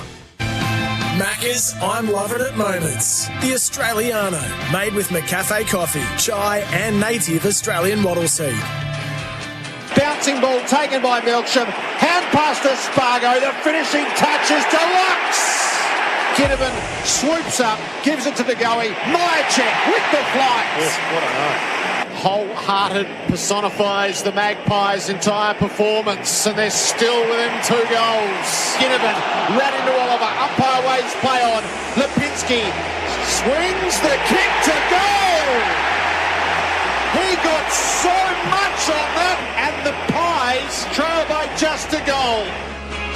It's 7 points at three-quarter time. I'm Loving It Moments for Macca's. Catch a quarter-pounder range meal at Macca's today. Dermot and Jared? I thought Nick Dacos, Dermot, was absolutely superb in that quarter. 10 possessions, going at 90%, and it was a different Dacos. He actually started hitting some targets. Around the ball, they really turned it on. Their pressure was so much better, and they worked out where they went wrong in the first half and started going around Melbourne. They brought the pressure to bear, and they've given themselves a chance. Christian Petrarca is the most metres gained on the ground, 420, followed by Gawn, 401, followed by Salem, 400. So they're taking what is in front of them. Melbourne have taken 10 marks inside 50 to Collingwood's 5. Opening bounce of the final term for Tyre Power, your match day favourites for tyre safety. Can Collingwood pull the same trick twice and run over the top of Melbourne? Gawn hooks the opening tap back over his head, but it was so wide of the circles it's been recalled. So why can't they, Jared, why wouldn't it be just sensible upstairs to say that 2 seconds can go back on now? 1958, and we haven't actually started the quarter. Melbourne by 7, tossed up in the middle. Gawn tapped it down and then followed up. Socketed off the turf, rolled it through centre half forward. Up comes Pickett. Dragged down in the tackle of Maynard. Hand passed it off to Spargo. Then to Oliver. The kick's going to be cut off. No, Jordan to go. He dropped it, left it there. Fritsch stands in the tackle. No, he's pinned by one arm. Holding the ball. Murphy clung on for grim death. Saved to go his skin. Shouldn't have dropped that one. Just took his eyes off it. No, you want your powerhouse to just motor through that and accept that mark. Murphy hand passes to Nick Dacos, who crafts a gorgeous kick. Out to Crisp, forward to the middle. Attacking ball to Maynard. Pumps it inside. It gets further and further away, though. He was a bit stiff, though, Maynard. He wanted to give the handball off, and he made the call. No, if I give it, he's only going to get tackled, so he just pumped it. It bounced down to play 55 from goal. He holds up his hand in apology. A chance that got away as both Johnson and Elliott were leading into the pocket. Gawn gets rid of Cameron, takes the ball clean. Hand pass forward to the play. Petrarca onto the bouncing ball. He's pulled up in his run. Hand pass to Oliver. Almost turned it over. Swatted away by Pendlebury. Gathered though by Jordan. Backwards to Gawn. The pressure coming at them. Hunt has a go. Long down the line. Maynard was trying everything, but Brown just too tall. Collingwood need a huge lift out of Cameron. You cannot let Max Gawn dictate like a midfielder. Have it off to Petrarca, who found the leading Fritsch. Long contemplation from 70 metres out. He places it for the leading forwards. In the end, Melstrom couldn't hang on. The winger getting back is side bottom. Slapped it on his left boot. It falls fortuitously onto the chest of Nick Dacos, who played on. Fritsch pounced. Had to be holding the ball. Play on the call now. Viney gave to Fritsch, marching in blindly to the 50. Murphy stopped him, but, he stunned him, but didn't stop him. Play on again. Viney off. It goes to Jordan, who goes short, trying to find Pickett. There was 3 pies back there, including Ginnivan, who gets the high kick up and down on the spot. Flying is Maynard, fully committed. Back up from Howe. Rapid-fire handball. Back to Howe.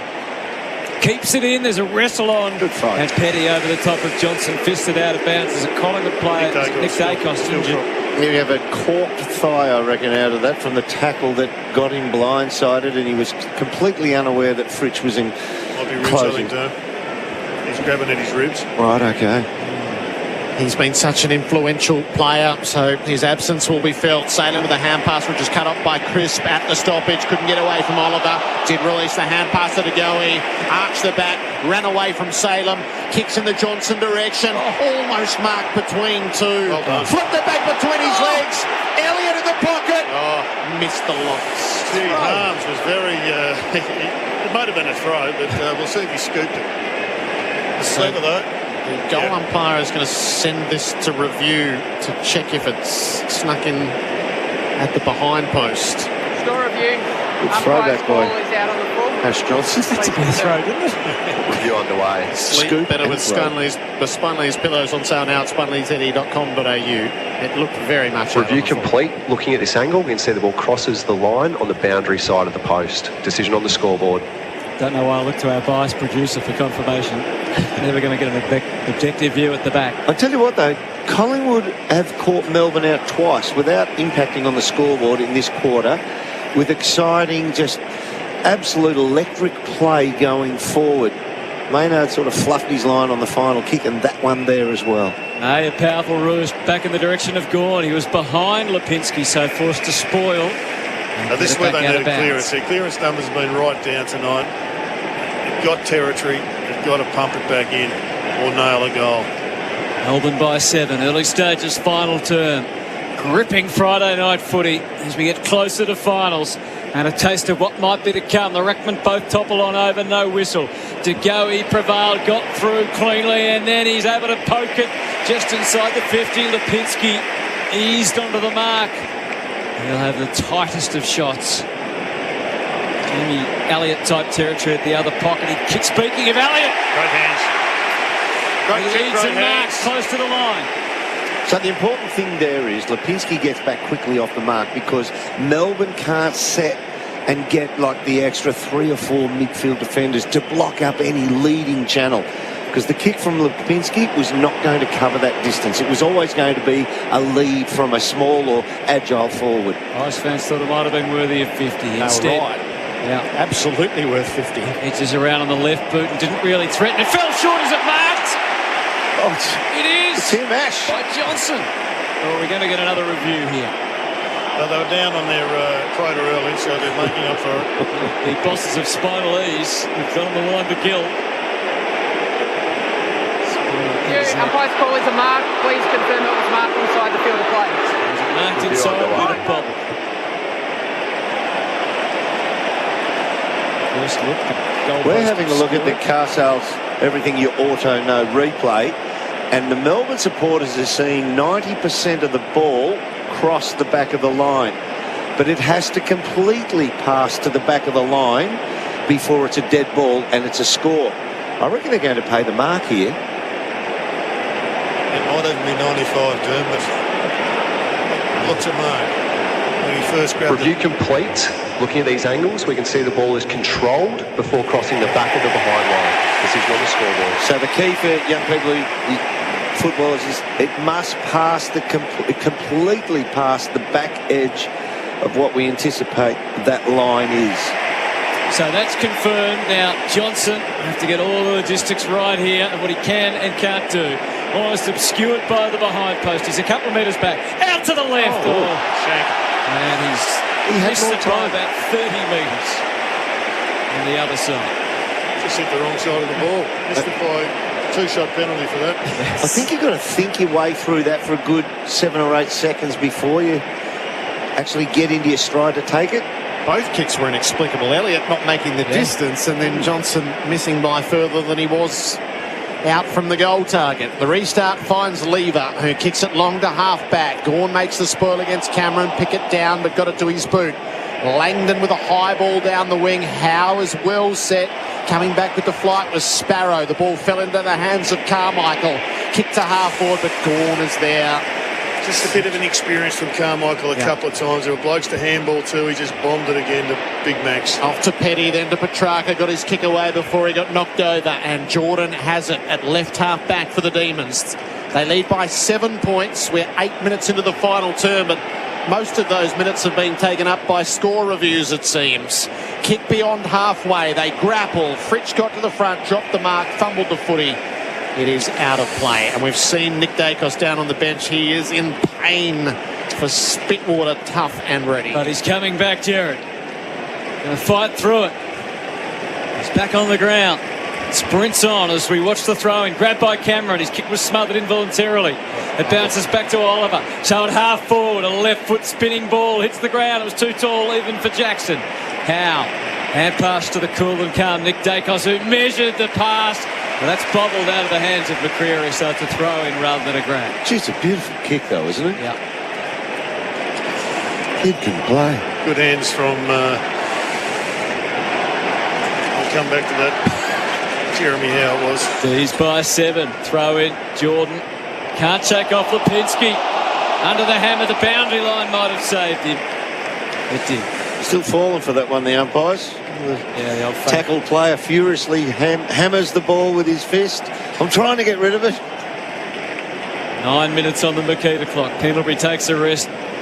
Adjacent to this throw-in. Cameron tried to shark it. In the end, he did better than that. Tapped it to Crisper, kicked to the half-forward in a rush. Under pressure. Petty trying to deny access for Johnson. Johnson tackled him, dragged him, turned him, rolled him. And it went out of bounds, ball in hand. A throw-in 35 metres around from goal.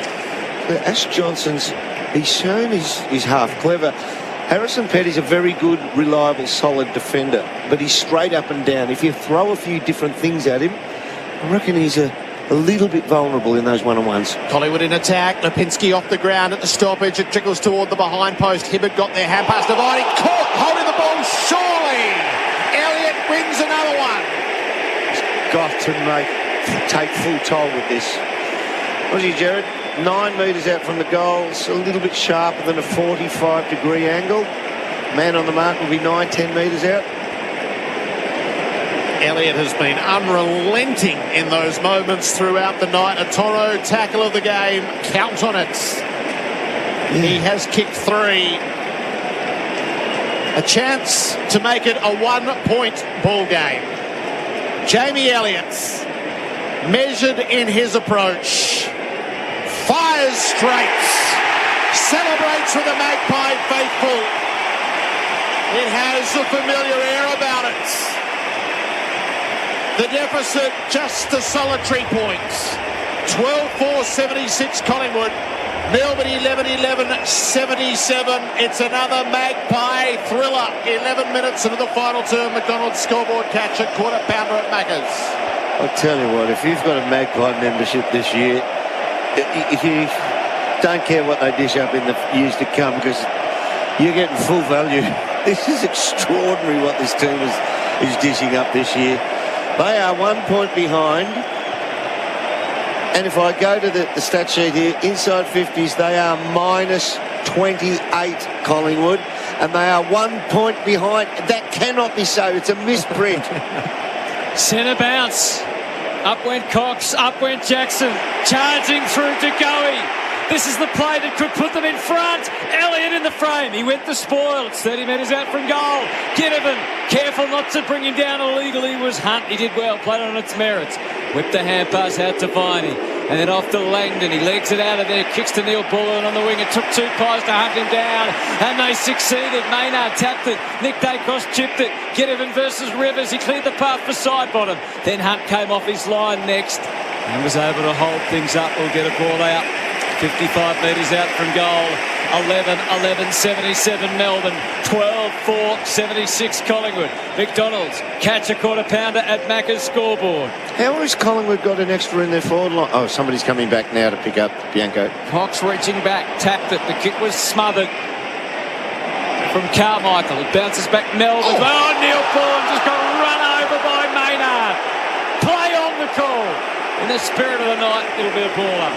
So what happened there is Melbourne got an extra at the stoppage and Maynard sat off the back and he just cleaned up and nailed that tackle. Side bottom at the stoppage, poked it inside 50 and Johnson skids in to take the mark.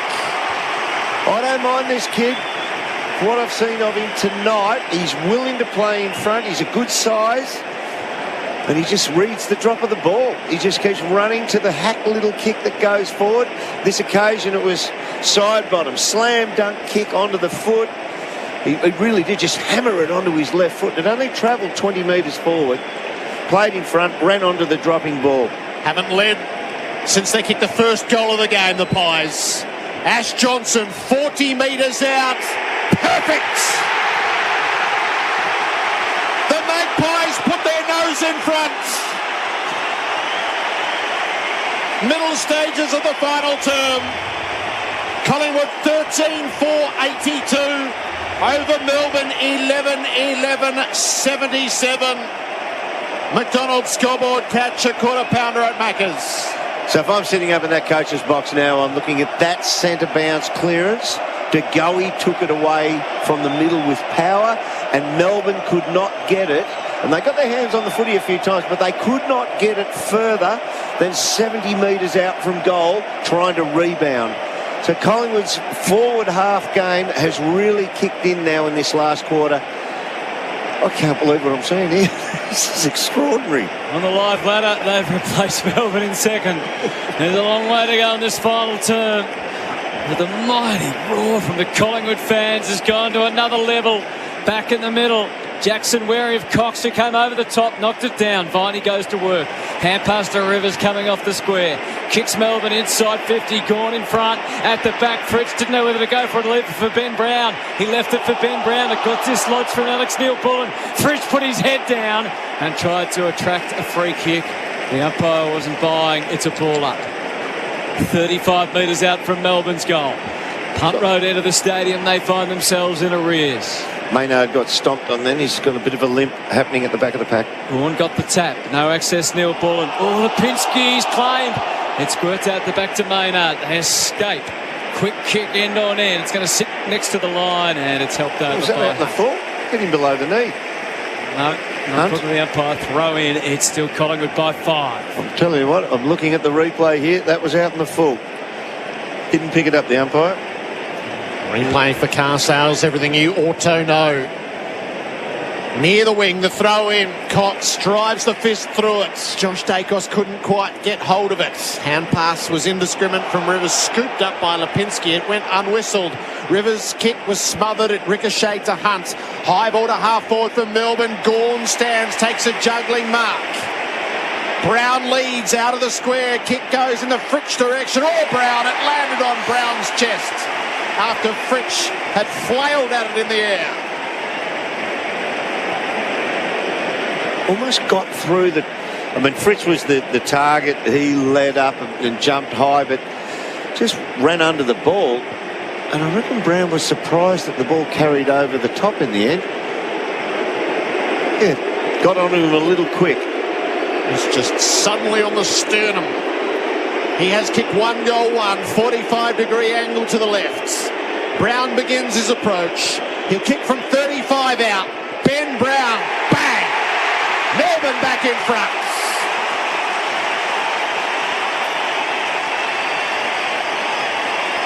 12-11-83, just their second goal of the second half. Collingwood 13-4-82. 10 minutes and 42 seconds remain in the game on the Makita clock. We'll be outdoors with Makita. It's a beautiful kick. When you're looking at these types of pressure moments, even in coach's box, you know how you see some blokes say, well, we get enough shots, we kick them, we kick 70% of them, we go that way. In a coach's box, you're saying, give it to me now. This is the moment. We've got you as a goal kicker. You must kick this. Great goal for Ben Brown. Maynard being looked at for Spitwater, tough and ready. Maxie still anchored inside the Melbourne forward line, inside the goal square. He'll get unleashed for about the last 6 or 7 minutes. Almost at the midpoint of the final term. Great tap from Jackson, the soft touch. Oliver sends it bouncing inside 50. Brown full-chested, knocked it away.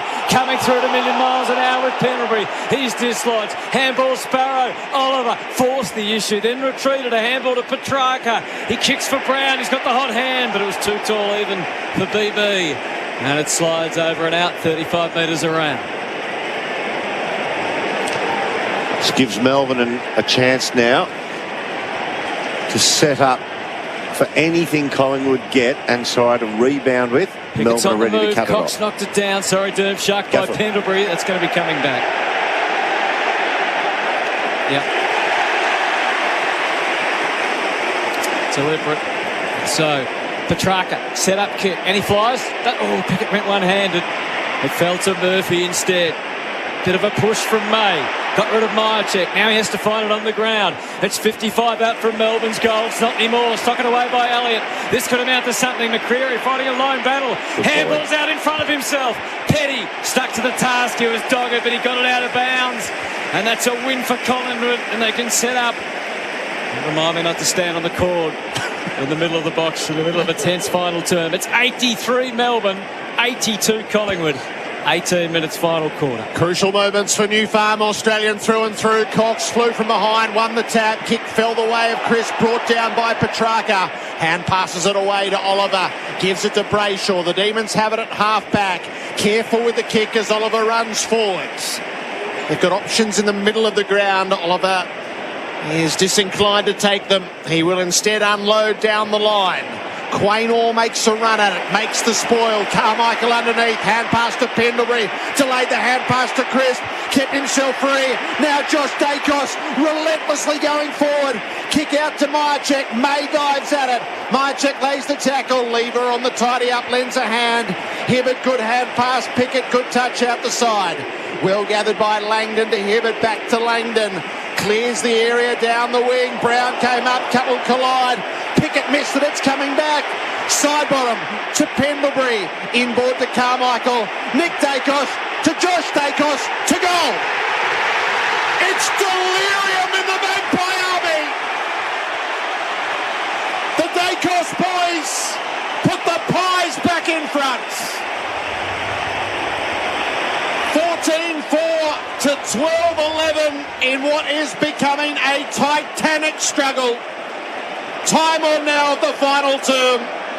A play of the day for visitmildura.com.au. They're just players, well, we call them loose, but they were just finding little pockets of space. I mean, there's so much fatigue in this game now. As soon as Melbourne have it, they're under pressure. They look to make a bit of play forward. And then it's 7-8 metres to get back to their Collingwood opponent when the ball gets turned over. They can't make that ground. It's a fantastic game to watch. And it's full of fatigue, full of pressure. Kick that from in between a Melbourne player chasing him 4 metres and one 3 metres in front of him. Still 8 minutes 45 remaining in a long final term. Gawn got the tap. Petrarca was on the move. No one could win it conclusively. Viney put the head down in the bottom up. Got it to Oliver. And back to Viney. The stars align for the D's. Off it goes to Neil Bourne. Who answers back. What an epic. Melbourne back in front. The finals have come way too early. But we are loving it. Gone into the middle, first time into the middle since he's been rested down into the goal square for this quarter. And what happens? They come out the front side of the circle and they score on clearance out of the centre circle. Bit of Melbourne grand final stuff, wasn't it? 24 shots to 18 and they're 1 point ahead. Oh, it's an extraordinary scoreline.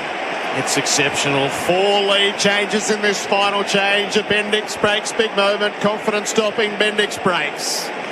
Melbourne by a point.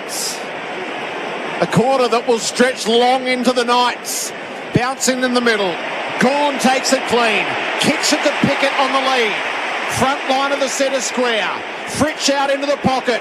The ball follows him there. It bounces into his clutches. Murphy lays the tackle. Hand pass goes backward to Langdon, confronted by Sidebottom, who worked him over. Sidebottom hand passes creatively to De Goey. Working close to the boundary. Takes the kick, the wrong side of it. Kicked it out on the full. Trying to get it to Ginnivan. So Melbourne at the restart find Oliver on the worn wing at halfway. He signals his intention to kick it in deep, and he does just that. Brown with the fly. Howe got up over the top. Josh Dacos does the roving. Hand pass to Crisp. Quick from hand to foot. Bouncing ball to Myercheck. Brings it inboard to De Goey. Checks the kick to McCreary. Johnson's the deep target. Lipinski out into the pocket. Kick goes for Johnson. 1-on-1. Pushed. He was pushed. That's that matchup, Gerard, I spoke of. The kid Johnson has a little bit about him. He comes at the footy. He's a good size. He can stretch. And as I said, Petty's a good standard backman, but under pressure, he pushed Johnson under the footy, and it's a free kick all day long. Ash Johnson in his 4th game of league footy, lining up for his 4th goal of the evening, deep in the 4th term, with the match in the balance. His side trails by a point. 30 metres from goal. Johnson has a fine set shot, and this is every bit of it. There has never been a team with greater belief in tight finishes than this Magpie outfit. And again, they claw their way to the front. 15-4-94 Collingwood. Melbourne 13-11, 89, 24 minutes into this stirring final term. We normally go to a stat sheet, and thank you to Stacey Steel Sheds for providing it, and it gives you a snapshot of the game, but I cannot make head or sense. Plus 30 inside 50s for Melbourne, and they are behind by 5 points. I said before the game, their forward line looks like it's going to be a 6-6-6 here. Yep, Collingwood late to get the numbers right, so I think it's just a warning. Gawn asking for more than that. No, not even a warning. It's a bounce. Back in the middle. Gawn tapped it. Oliver knew where it was going. Fired it out to Viney. He sold and they bought. Onto the left boot he rolls. Is there a high flyer in the house? No. At the back of the pack, coasting across Quaynor. Just blasts it out of there. The immediate danger. The wrestle's on, but McCreary wouldn't be denied. Rivers is furious with himself. He's taken the mark, McCreary. Right up at half back. I've liked to go his last quarter. He looks like he's in good nick, and he's very powerful when he gets around the footy. Collingwood by 5. McCreary, long. Cameron pushes, shoves. Can't drag it down against Gawn. Bianco versus Jordan. He rolls him over, and the umpire will intervene and call for a ball up. 25 minutes now on the Makita clock in the final turn, but still over 6 minutes left of an enthralling final term. What a Friday night of football. Collingwood by 5. The rucks wrestle. The tap from Gawn. De Goey going nowhere. And it's up to the umpire to separate them. So De Goey's actually a high half forward at the moment. He's just come up from the forward line. Tap down by Gawn. Back towards the line. Picked up by Chris. Fired it out to Cameron. Nudges the kick forward. It bounced in front of Petty. Body lined it. Left it behind. McCreary tried to force. Just muscle his way out of the Hunt tackle. He failed. And he's given a bit of latitude by the umpire. I'm not sure he really attempted to get rid of the footy, but it's going to be a ball up nonetheless. Inside the final 6 minutes, Magpies at half forward. Gawn wins the tap. It skittles the way of Jordan. Hand pass to Viney, slipped it down the line. Brown outworked by Howe. Had the first hand pass smothered by Brayshaw, got it back, and then his endeavours to get it along the boundary to Bianco. He hand passed it out of play. Crowd 70,956. They are seeing one of the games of the season. 5 lead changes so far in this final term. Collingwood by 5 points. Boundary throw in on the wing. De Goey storming through the stoppage. Drops it onto the right boot.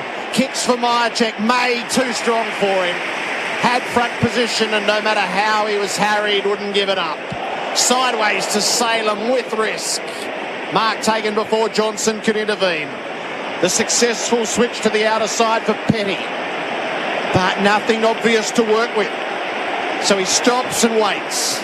And now it gets going from the defensive 50 and takes the territory. It's well manned by Collingwood as Maynard takes the repelling mark. He doesn't need to bring it forward. He goes short to Noble. 27 minutes now on the Makita clock. Off to Dacos. Nick goes short. He finds Lipinski. They've got it almost a half forward. Things have slowed. Inside the last 5 minutes now. Lipinski as long as he can. Myercheck against 3D. Staying down was Johnson. He knows the moves to make, but no Houdini this time. He can't get out of the lockup. It's a baller. The calm before the final storm, perhaps. 4.5 minutes remaining. All eyes to the forward pocket. Collingwood attacking. Gawn got the tap. Volleyed back by Oliver to Brayshaw. Back to Ben Brown. Well up the ground. Didn't take the mark. Great work by Moore. They squirted out to the front of the pack. Nowhere to go. Lipinski got the full rounds of the kitchen. Now Pickett joins the fray. Handball to Oliver. Back to Brown. Not going anywhere, any method at all. Side bottom changes all of that. Identified Crisp. Hit him on the chest. 55 out. It's 1-on-1 in the square, but again, he presses pause. A lot of Melbourne players are going into the calf stretch. They look like they're cramping. They look tired. They couldn't get to the other side when they switched direction. Under 4 minutes to go. Crisp, set up kick. There's Elliott. There's Myercheck. There's the fist from May. At the back, Petty needs to be sure. Was that high contact? It was. As he went sliding in, Viney, and he drew the high contact.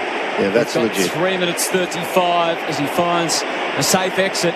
And it's Hibbert who's going to launch the ball up to the MCC members' wing. Jordan's got 2 against him. Bianco made the spoil. Maynard kept it away from him. Knocked it out of play. Collingwood trap it in their forward half, leading by 5.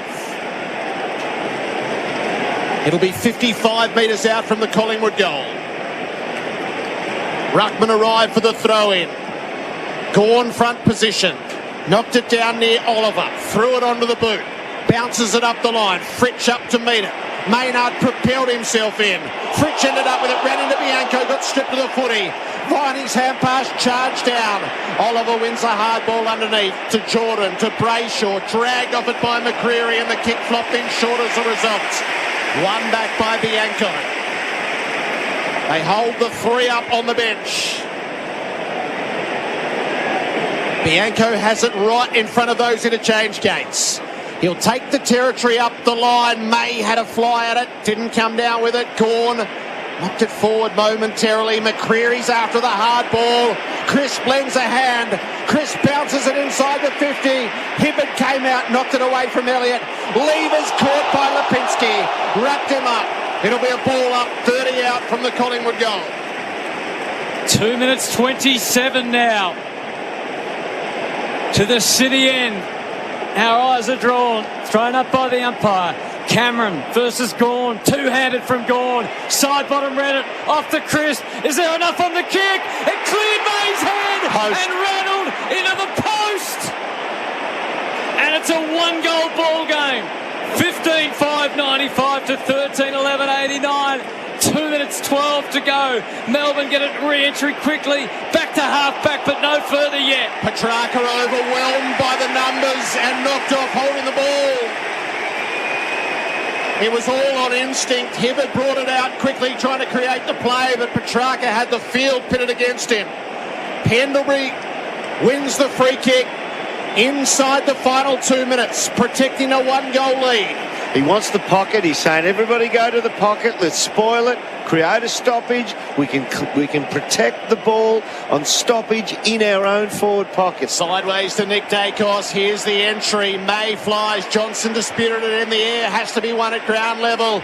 Petty holds the fort for Melbourne and just holds the footy up. As Collingwood look to create close to goal, it'll be a ball up right forward pockets. If Collingwood score, they likely win. Myercheck the last to rise.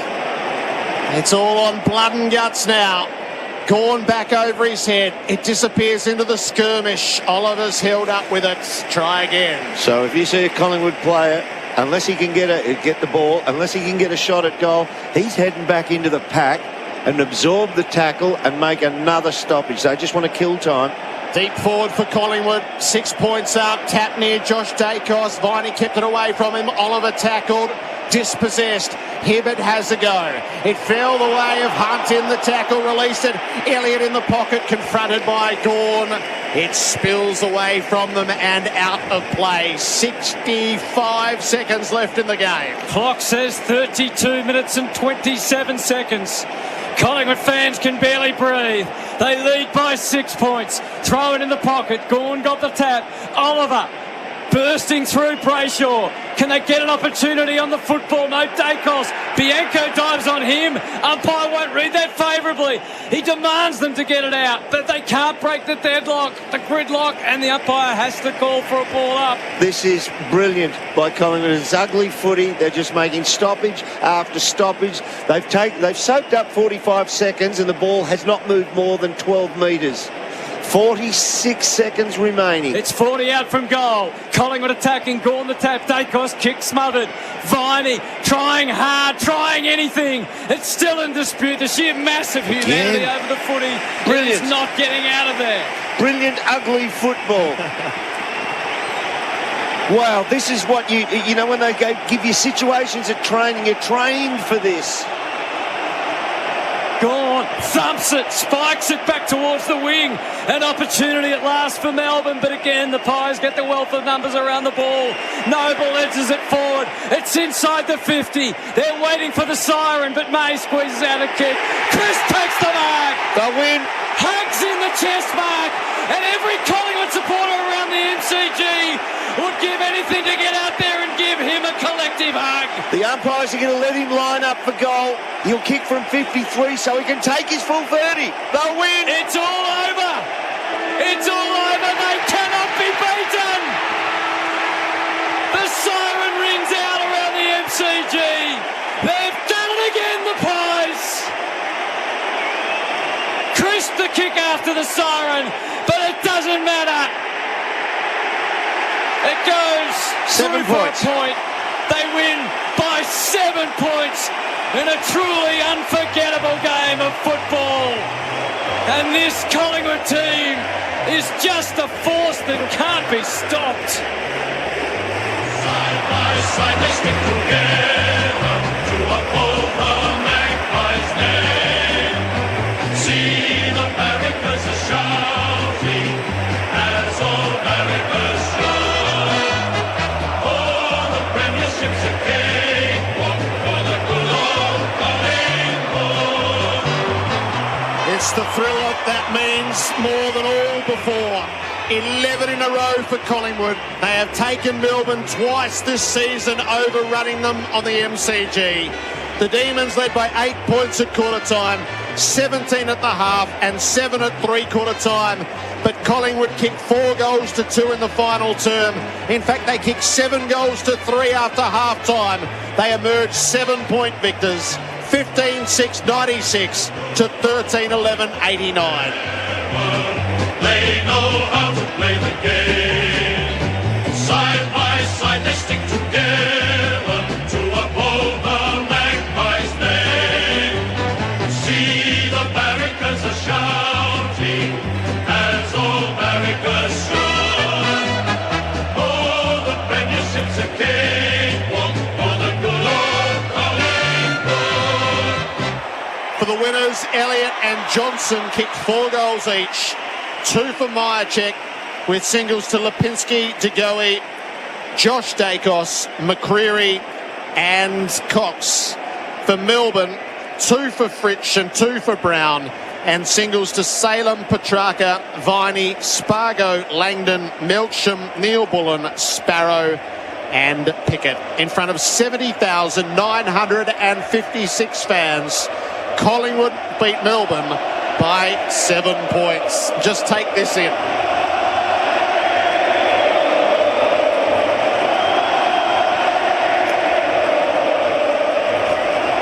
It'll send a chill right to the core of your being. It's fantastic. It's cultish. There's just something that can't be measured. It's brilliant. Collingwood, DNA, bloodlines. I came in thinking, Collingwood fans believe they have the right to win now. You know what? It got to that last quarter. I reckon the Collingwood players believed their right was to win this. Gee, they played a smart game in the end. They gave away a few opportunities in the first half. And I can't really remember them kicking down the line to Big Max Gawn in the second half. They changed their angles. They stopped giving the ball back to May, Lever and Maxi. He was still brave. He was still fantastic. But I'll tell you what, that trick worked. It was only a one-trick pony, but it worked. They got the ball going. Their pressure is extreme in the forward half.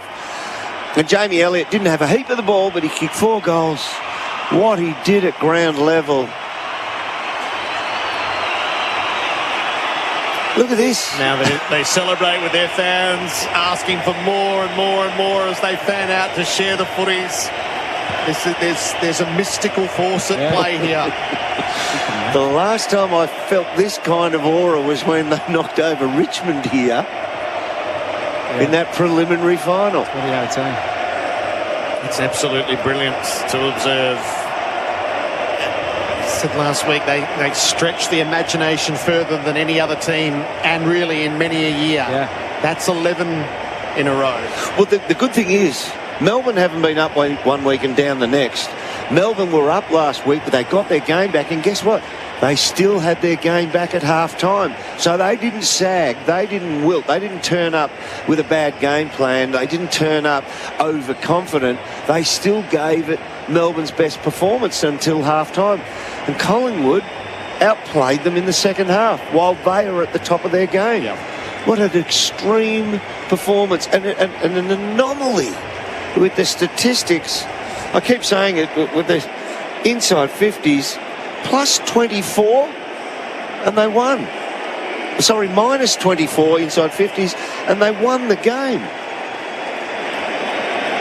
Yes, and they progressively seized control of that final term, didn't they? As for all those numbers that have been pitted against them, they mean nothing in the end, don't they? Hit the front, headed, hit the front again, and then really didn't give Melbourne a look at getting back to the front.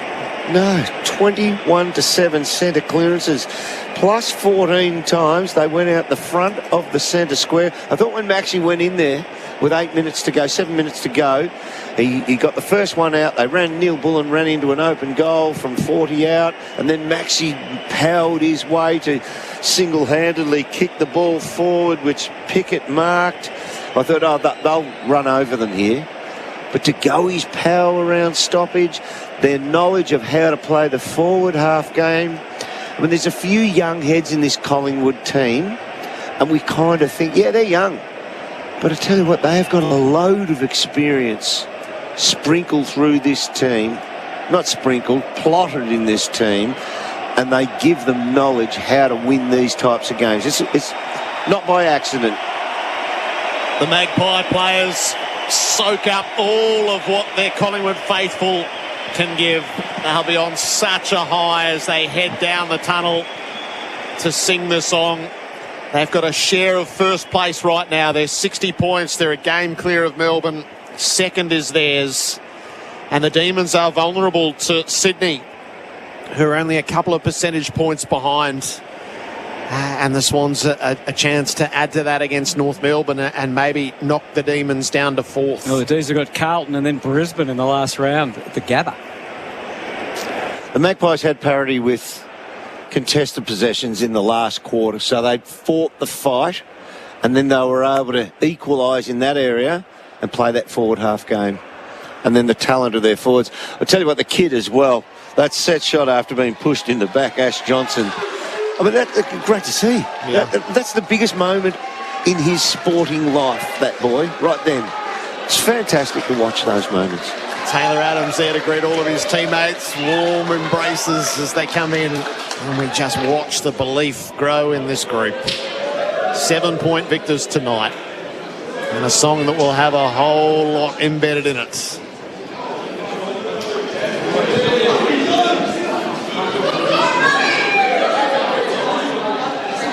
Making sure that the stragglers are going to be part of it. They one short. Jamie Elliott's just arrived. I think there's no one up top that I can see. So they're all looking to the door. Well, there's one more to come.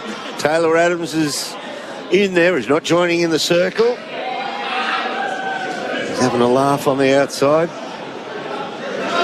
Still waiting. Someone missing. Come on. Do a head count.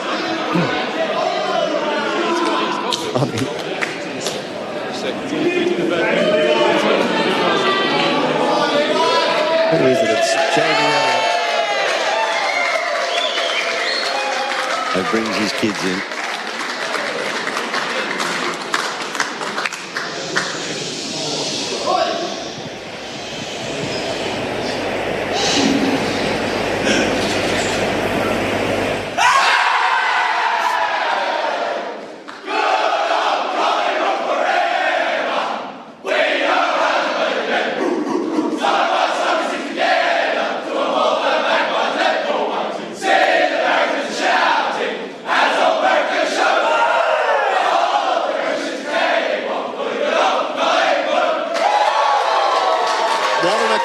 In the course of this season, Collingwood 15-6-96 defeat Melbourne 13-11-89 and take their place in second place on the AFL table. Dermot Burton to wrap it all up for you next on AFL Nation.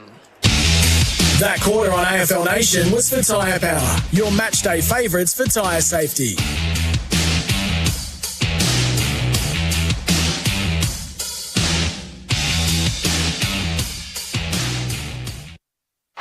Footy is made up by lots of bite-sized plays. A good pass here, a nice kick there, maybe snaffling possession.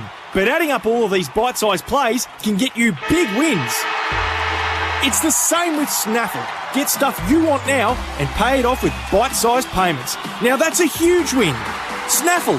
Grab a Snaffle wallet today at snaffle.com.au. Terms, conditions, fees, charges and lending criteria apply. Credit provided by Walker Stores Proprietary Limited. Australian Credit Licence 393023.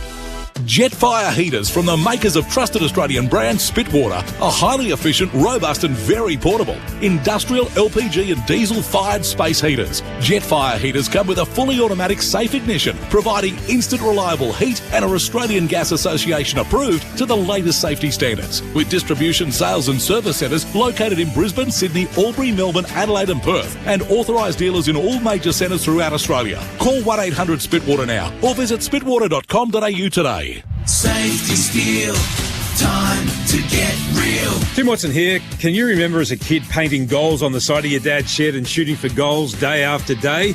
Well, they built them tough back then, just like the sheds from Safety Steel. For prefab steel kit buildings and custom designed sheds that are tough and durable, search Safety Steel. For your dream shed, search Safety Steel. Safety Steel, time to get real.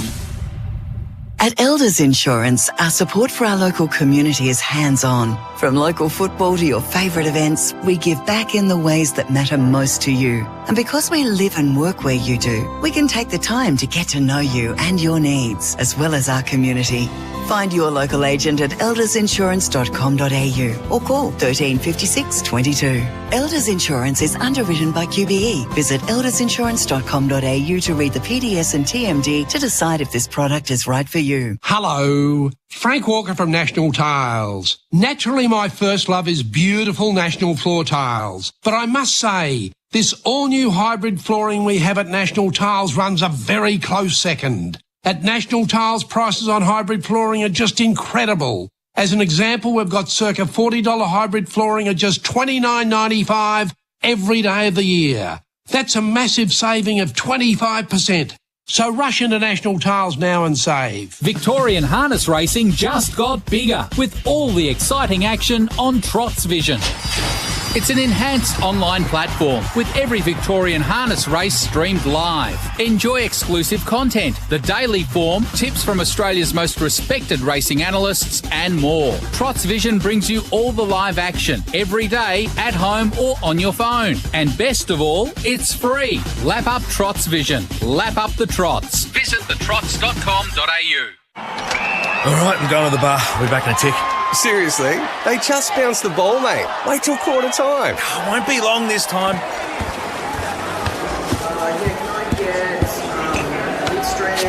Oh, come on. Hurry up. So many people. Oh, what? What did I miss? Who scored? Spending more time queuing for drinks than watching the game? You won't miss a moment if you drink wise. G'day, Thomas Randall here from Castrol Racing. My Mustang's tearing up the mountain, unlocking over 600 horses. You just don't want to get this wrong. That's why we need to get the technical stuff right, using an engine oil that unlocks more power from the same fuel, whether you're heading to work or going around Bathurst.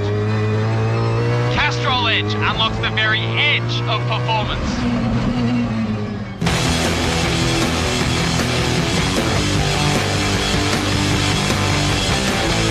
You're listening to the 2022 Premiership season on AFL Nation for Beaumont Tiles. Hybrid flooring in store now. Final score for Macca's catch a quarter-pounder range meal at Macca's today. Collingwood 15-6-96 defeat Melbourne 13-11-89. Dermot Burton in place for Shawl Unify. This is the post-game wrap for Coates. We're more than higher. We're equipped for anything. It's worth just fully teasing out this point, Dermot, before we work the categories around what the stats would tell you if you were going at it blind. Melbourne disposals 409 to 316. Inside 50 is 65-41. Clearances 52 to 32. Centre clearances 21 to 7. Contested possession 161 to 139. Contested marks 14 to 10. Oliver 42. Petrarca 36. Brayshaw 32. Gawn 31 and Viney 30. And came at that blind. How much did they win by? Melbourne, if they kicked poorly, 4 goals. If they kicked accurately, 7. Yeah, they so lost. Great. And the other thing is the contested mark count. The chief contested markers were Gawn, May, Ben Brown. Lever didn't get that much of the contested mark, but he still got in the way of it a few times. So for most of the game, it was on their terms. I would seriously say, even though they've got to 89 points, for the amount of opportunity, and Collingwood's back line is pretty good. It's not world's best. It's pretty good. They don't maximise opportunities, the Melbourne forward line. And you think about it, a lot of their goals came on the run. So they're coming out of the midfield. They're coming out of express play. It's not a forward going, I did this bloke, this opponent, my backman, I beat him. And I've turned around and kicked the goal. They don't get all that many like that. Well, they didn't tonight. So there's a couple of issues there. It's not dread, but you'd want to address that. So if you're someone like Sam Wiedemann, don't hang up the towel for this year and say they're not putting me back in. Give us a few good performances. But I looked at that. Gawn, May, they were fantastic in the first half. Collingwood went around them after half-time. They were still good at servants, those two, but Collingwood played a smarter game. The final thing I'll say about the way this game was played, in the first half, let's say there's a stoppage somewhere between the two 50s in the midfield. Collingwood would orchestrate a loose man, being Nick Dacos, 15 to 20 metres off the pack on the defensive side. Once the ball got to Collingwood's hands, he'd go past at express pace and look to carve up the opposition, put Melbourne under pressure. Melbourne would play a man out the back of everything in the opposite end, and he would be like the goalkeeper. So he could survey everything in front of him. He wasn't on the back of the pack. And I thought it worked better for Melbourne in the first half. And after half-time, when it turned into helter-skelter, it worked better for Collingwood. Now, who knows which is the better play? Yep. Except one team won, and they shouldn't have been, if you're looking at that stat sheet. And that's the wonderful thing about our game, with no offside rule, with all these spasmodic plays that come into account. Oh, it was a fantastic game. It was a really enjoyable occasion to be here. Wonderful efforts everywhere. There was some bravery, there was some physical stuff in it. Yeah, I really enjoyed this game tonight. All right, let's pick through a few categories. You just make sure you've got the votes in order. So I'll do the first few. MEGT Rookie of the Day, your local apprenticeship experts. Well, that just has to be Ash Johnson. Yep. When his fourth game kicks 4 goals. MEGT supporting employers and apprentices for more than 40 years. Crucial moment for New Farm Australian through and through when the Dacos boys went to work. Nick Dacos to Josh Dacos, who kicked that just nerveless goal from 45. That was one of the goals that put him in front. The tackle of the day for Toro, count on Toro to get the job done. Just the flat-out steamrolling of Alex Neil-Bullen by Braden Maynard. Well, he swapped positions. Yeah, well, he swapped positions with Nick Dacos at that stage, and he was the 15-metre, and he went, oh, I've got a live one here. He just ambushed him. You'll see that over and over. The Amy Clanger for good, who covers Clangers Amy does. Well, Jamie Elliott had a snap shot from the boundary which didn't make the distance. Ash Johnson marked it, and then he kicked it. He missed the... It was further across the goals than it was to get it through the goals by the time he finished, but they still won. Who covers Clangers on and off the field? Amy does. The injury report for Victor Sport. Sign up your club, victorsport.com.au. Hoskin Elliott was subbed out of the game in the third quarter, so we'll wait to hear from Collingwood on that front. The play of the day for Mildura Regional Development. Kings of Leon are ready to rock Mildura Saturday, October 29. Elliott's run-down tackles that created goals, he did it twice. He did it once in the first quarter and once in the last quarter. Try 3 times. He got another one which he actually missed the shot with. Yes. He was fantastic at ground level with his pressure. Toughest player for Hardyacker, legendary gear. Brody Mychek is just so tough. When he went back with it in third quarter, fly, yeah. Great call. Took the mark away from May Hardyacker for a new breed of legends. The goal of the game for Host Plus, an industry super fun for all Australians. You know what? I'm going to double up with this. The pressure associated with it. A 4-game veteran, Ash Johnson, the set shot, I loved it. So many times we see that wonderful snap and it's great execution. But sometimes the stare down, the set shot from 35-40 out on a 45-degree angle in your 4th game in front of 71,000. Well done, young man. Most improved player for Valvoline. Which oil keeps your business moving? You know Valvoline. Patrick Lipinski, he's missed the goal of the day for that wicked curler from 45. He's working into his season really well. Valvoline, the original engine oil. Unmissable moments. The Collingwood, the drone, the chant at the end of the night for Drinkwise. Choose to drink wise. You won't miss a moment if you drink wise. I don't know whether it's best to avoid Collingwood supporters tonight or just get around them. There might be no more fun people in the world. For AFL Nation's Player of the Year for Whirlpool, your leader in kitchen and laundry appliances. Dermot, the votes? All right, I'm going to give one to Nick Dacos. There's a couple of moments I thought he was a little shaky early on, but then he settled into his game. Alex Neil-Bullen made him a real little bit fumbly in the first quarter, and that's when they banged on 5 goals, Melbourne. But they fought back, and Dacos... There were times were handed over to Jared Healy to watch the play tonight, and I just watched Dacos. That boy runs so hard at breakneck speed so often. 1 vote to him. I still thought he was fantastic. Christian Petrarca, his ability to be a bull around the contest and pump the ball forward. And 3 to, just thought he was fantastic. We've already mentioned him, and he kicked the 4 goals. Jamie Elliott, I'm giving him best. Elliott 3, Petrarca 2, Nick Dacos 1. The ladder update for Signet Power. Your life with the Signet Power Bank. The Pies are second, 7-point winners.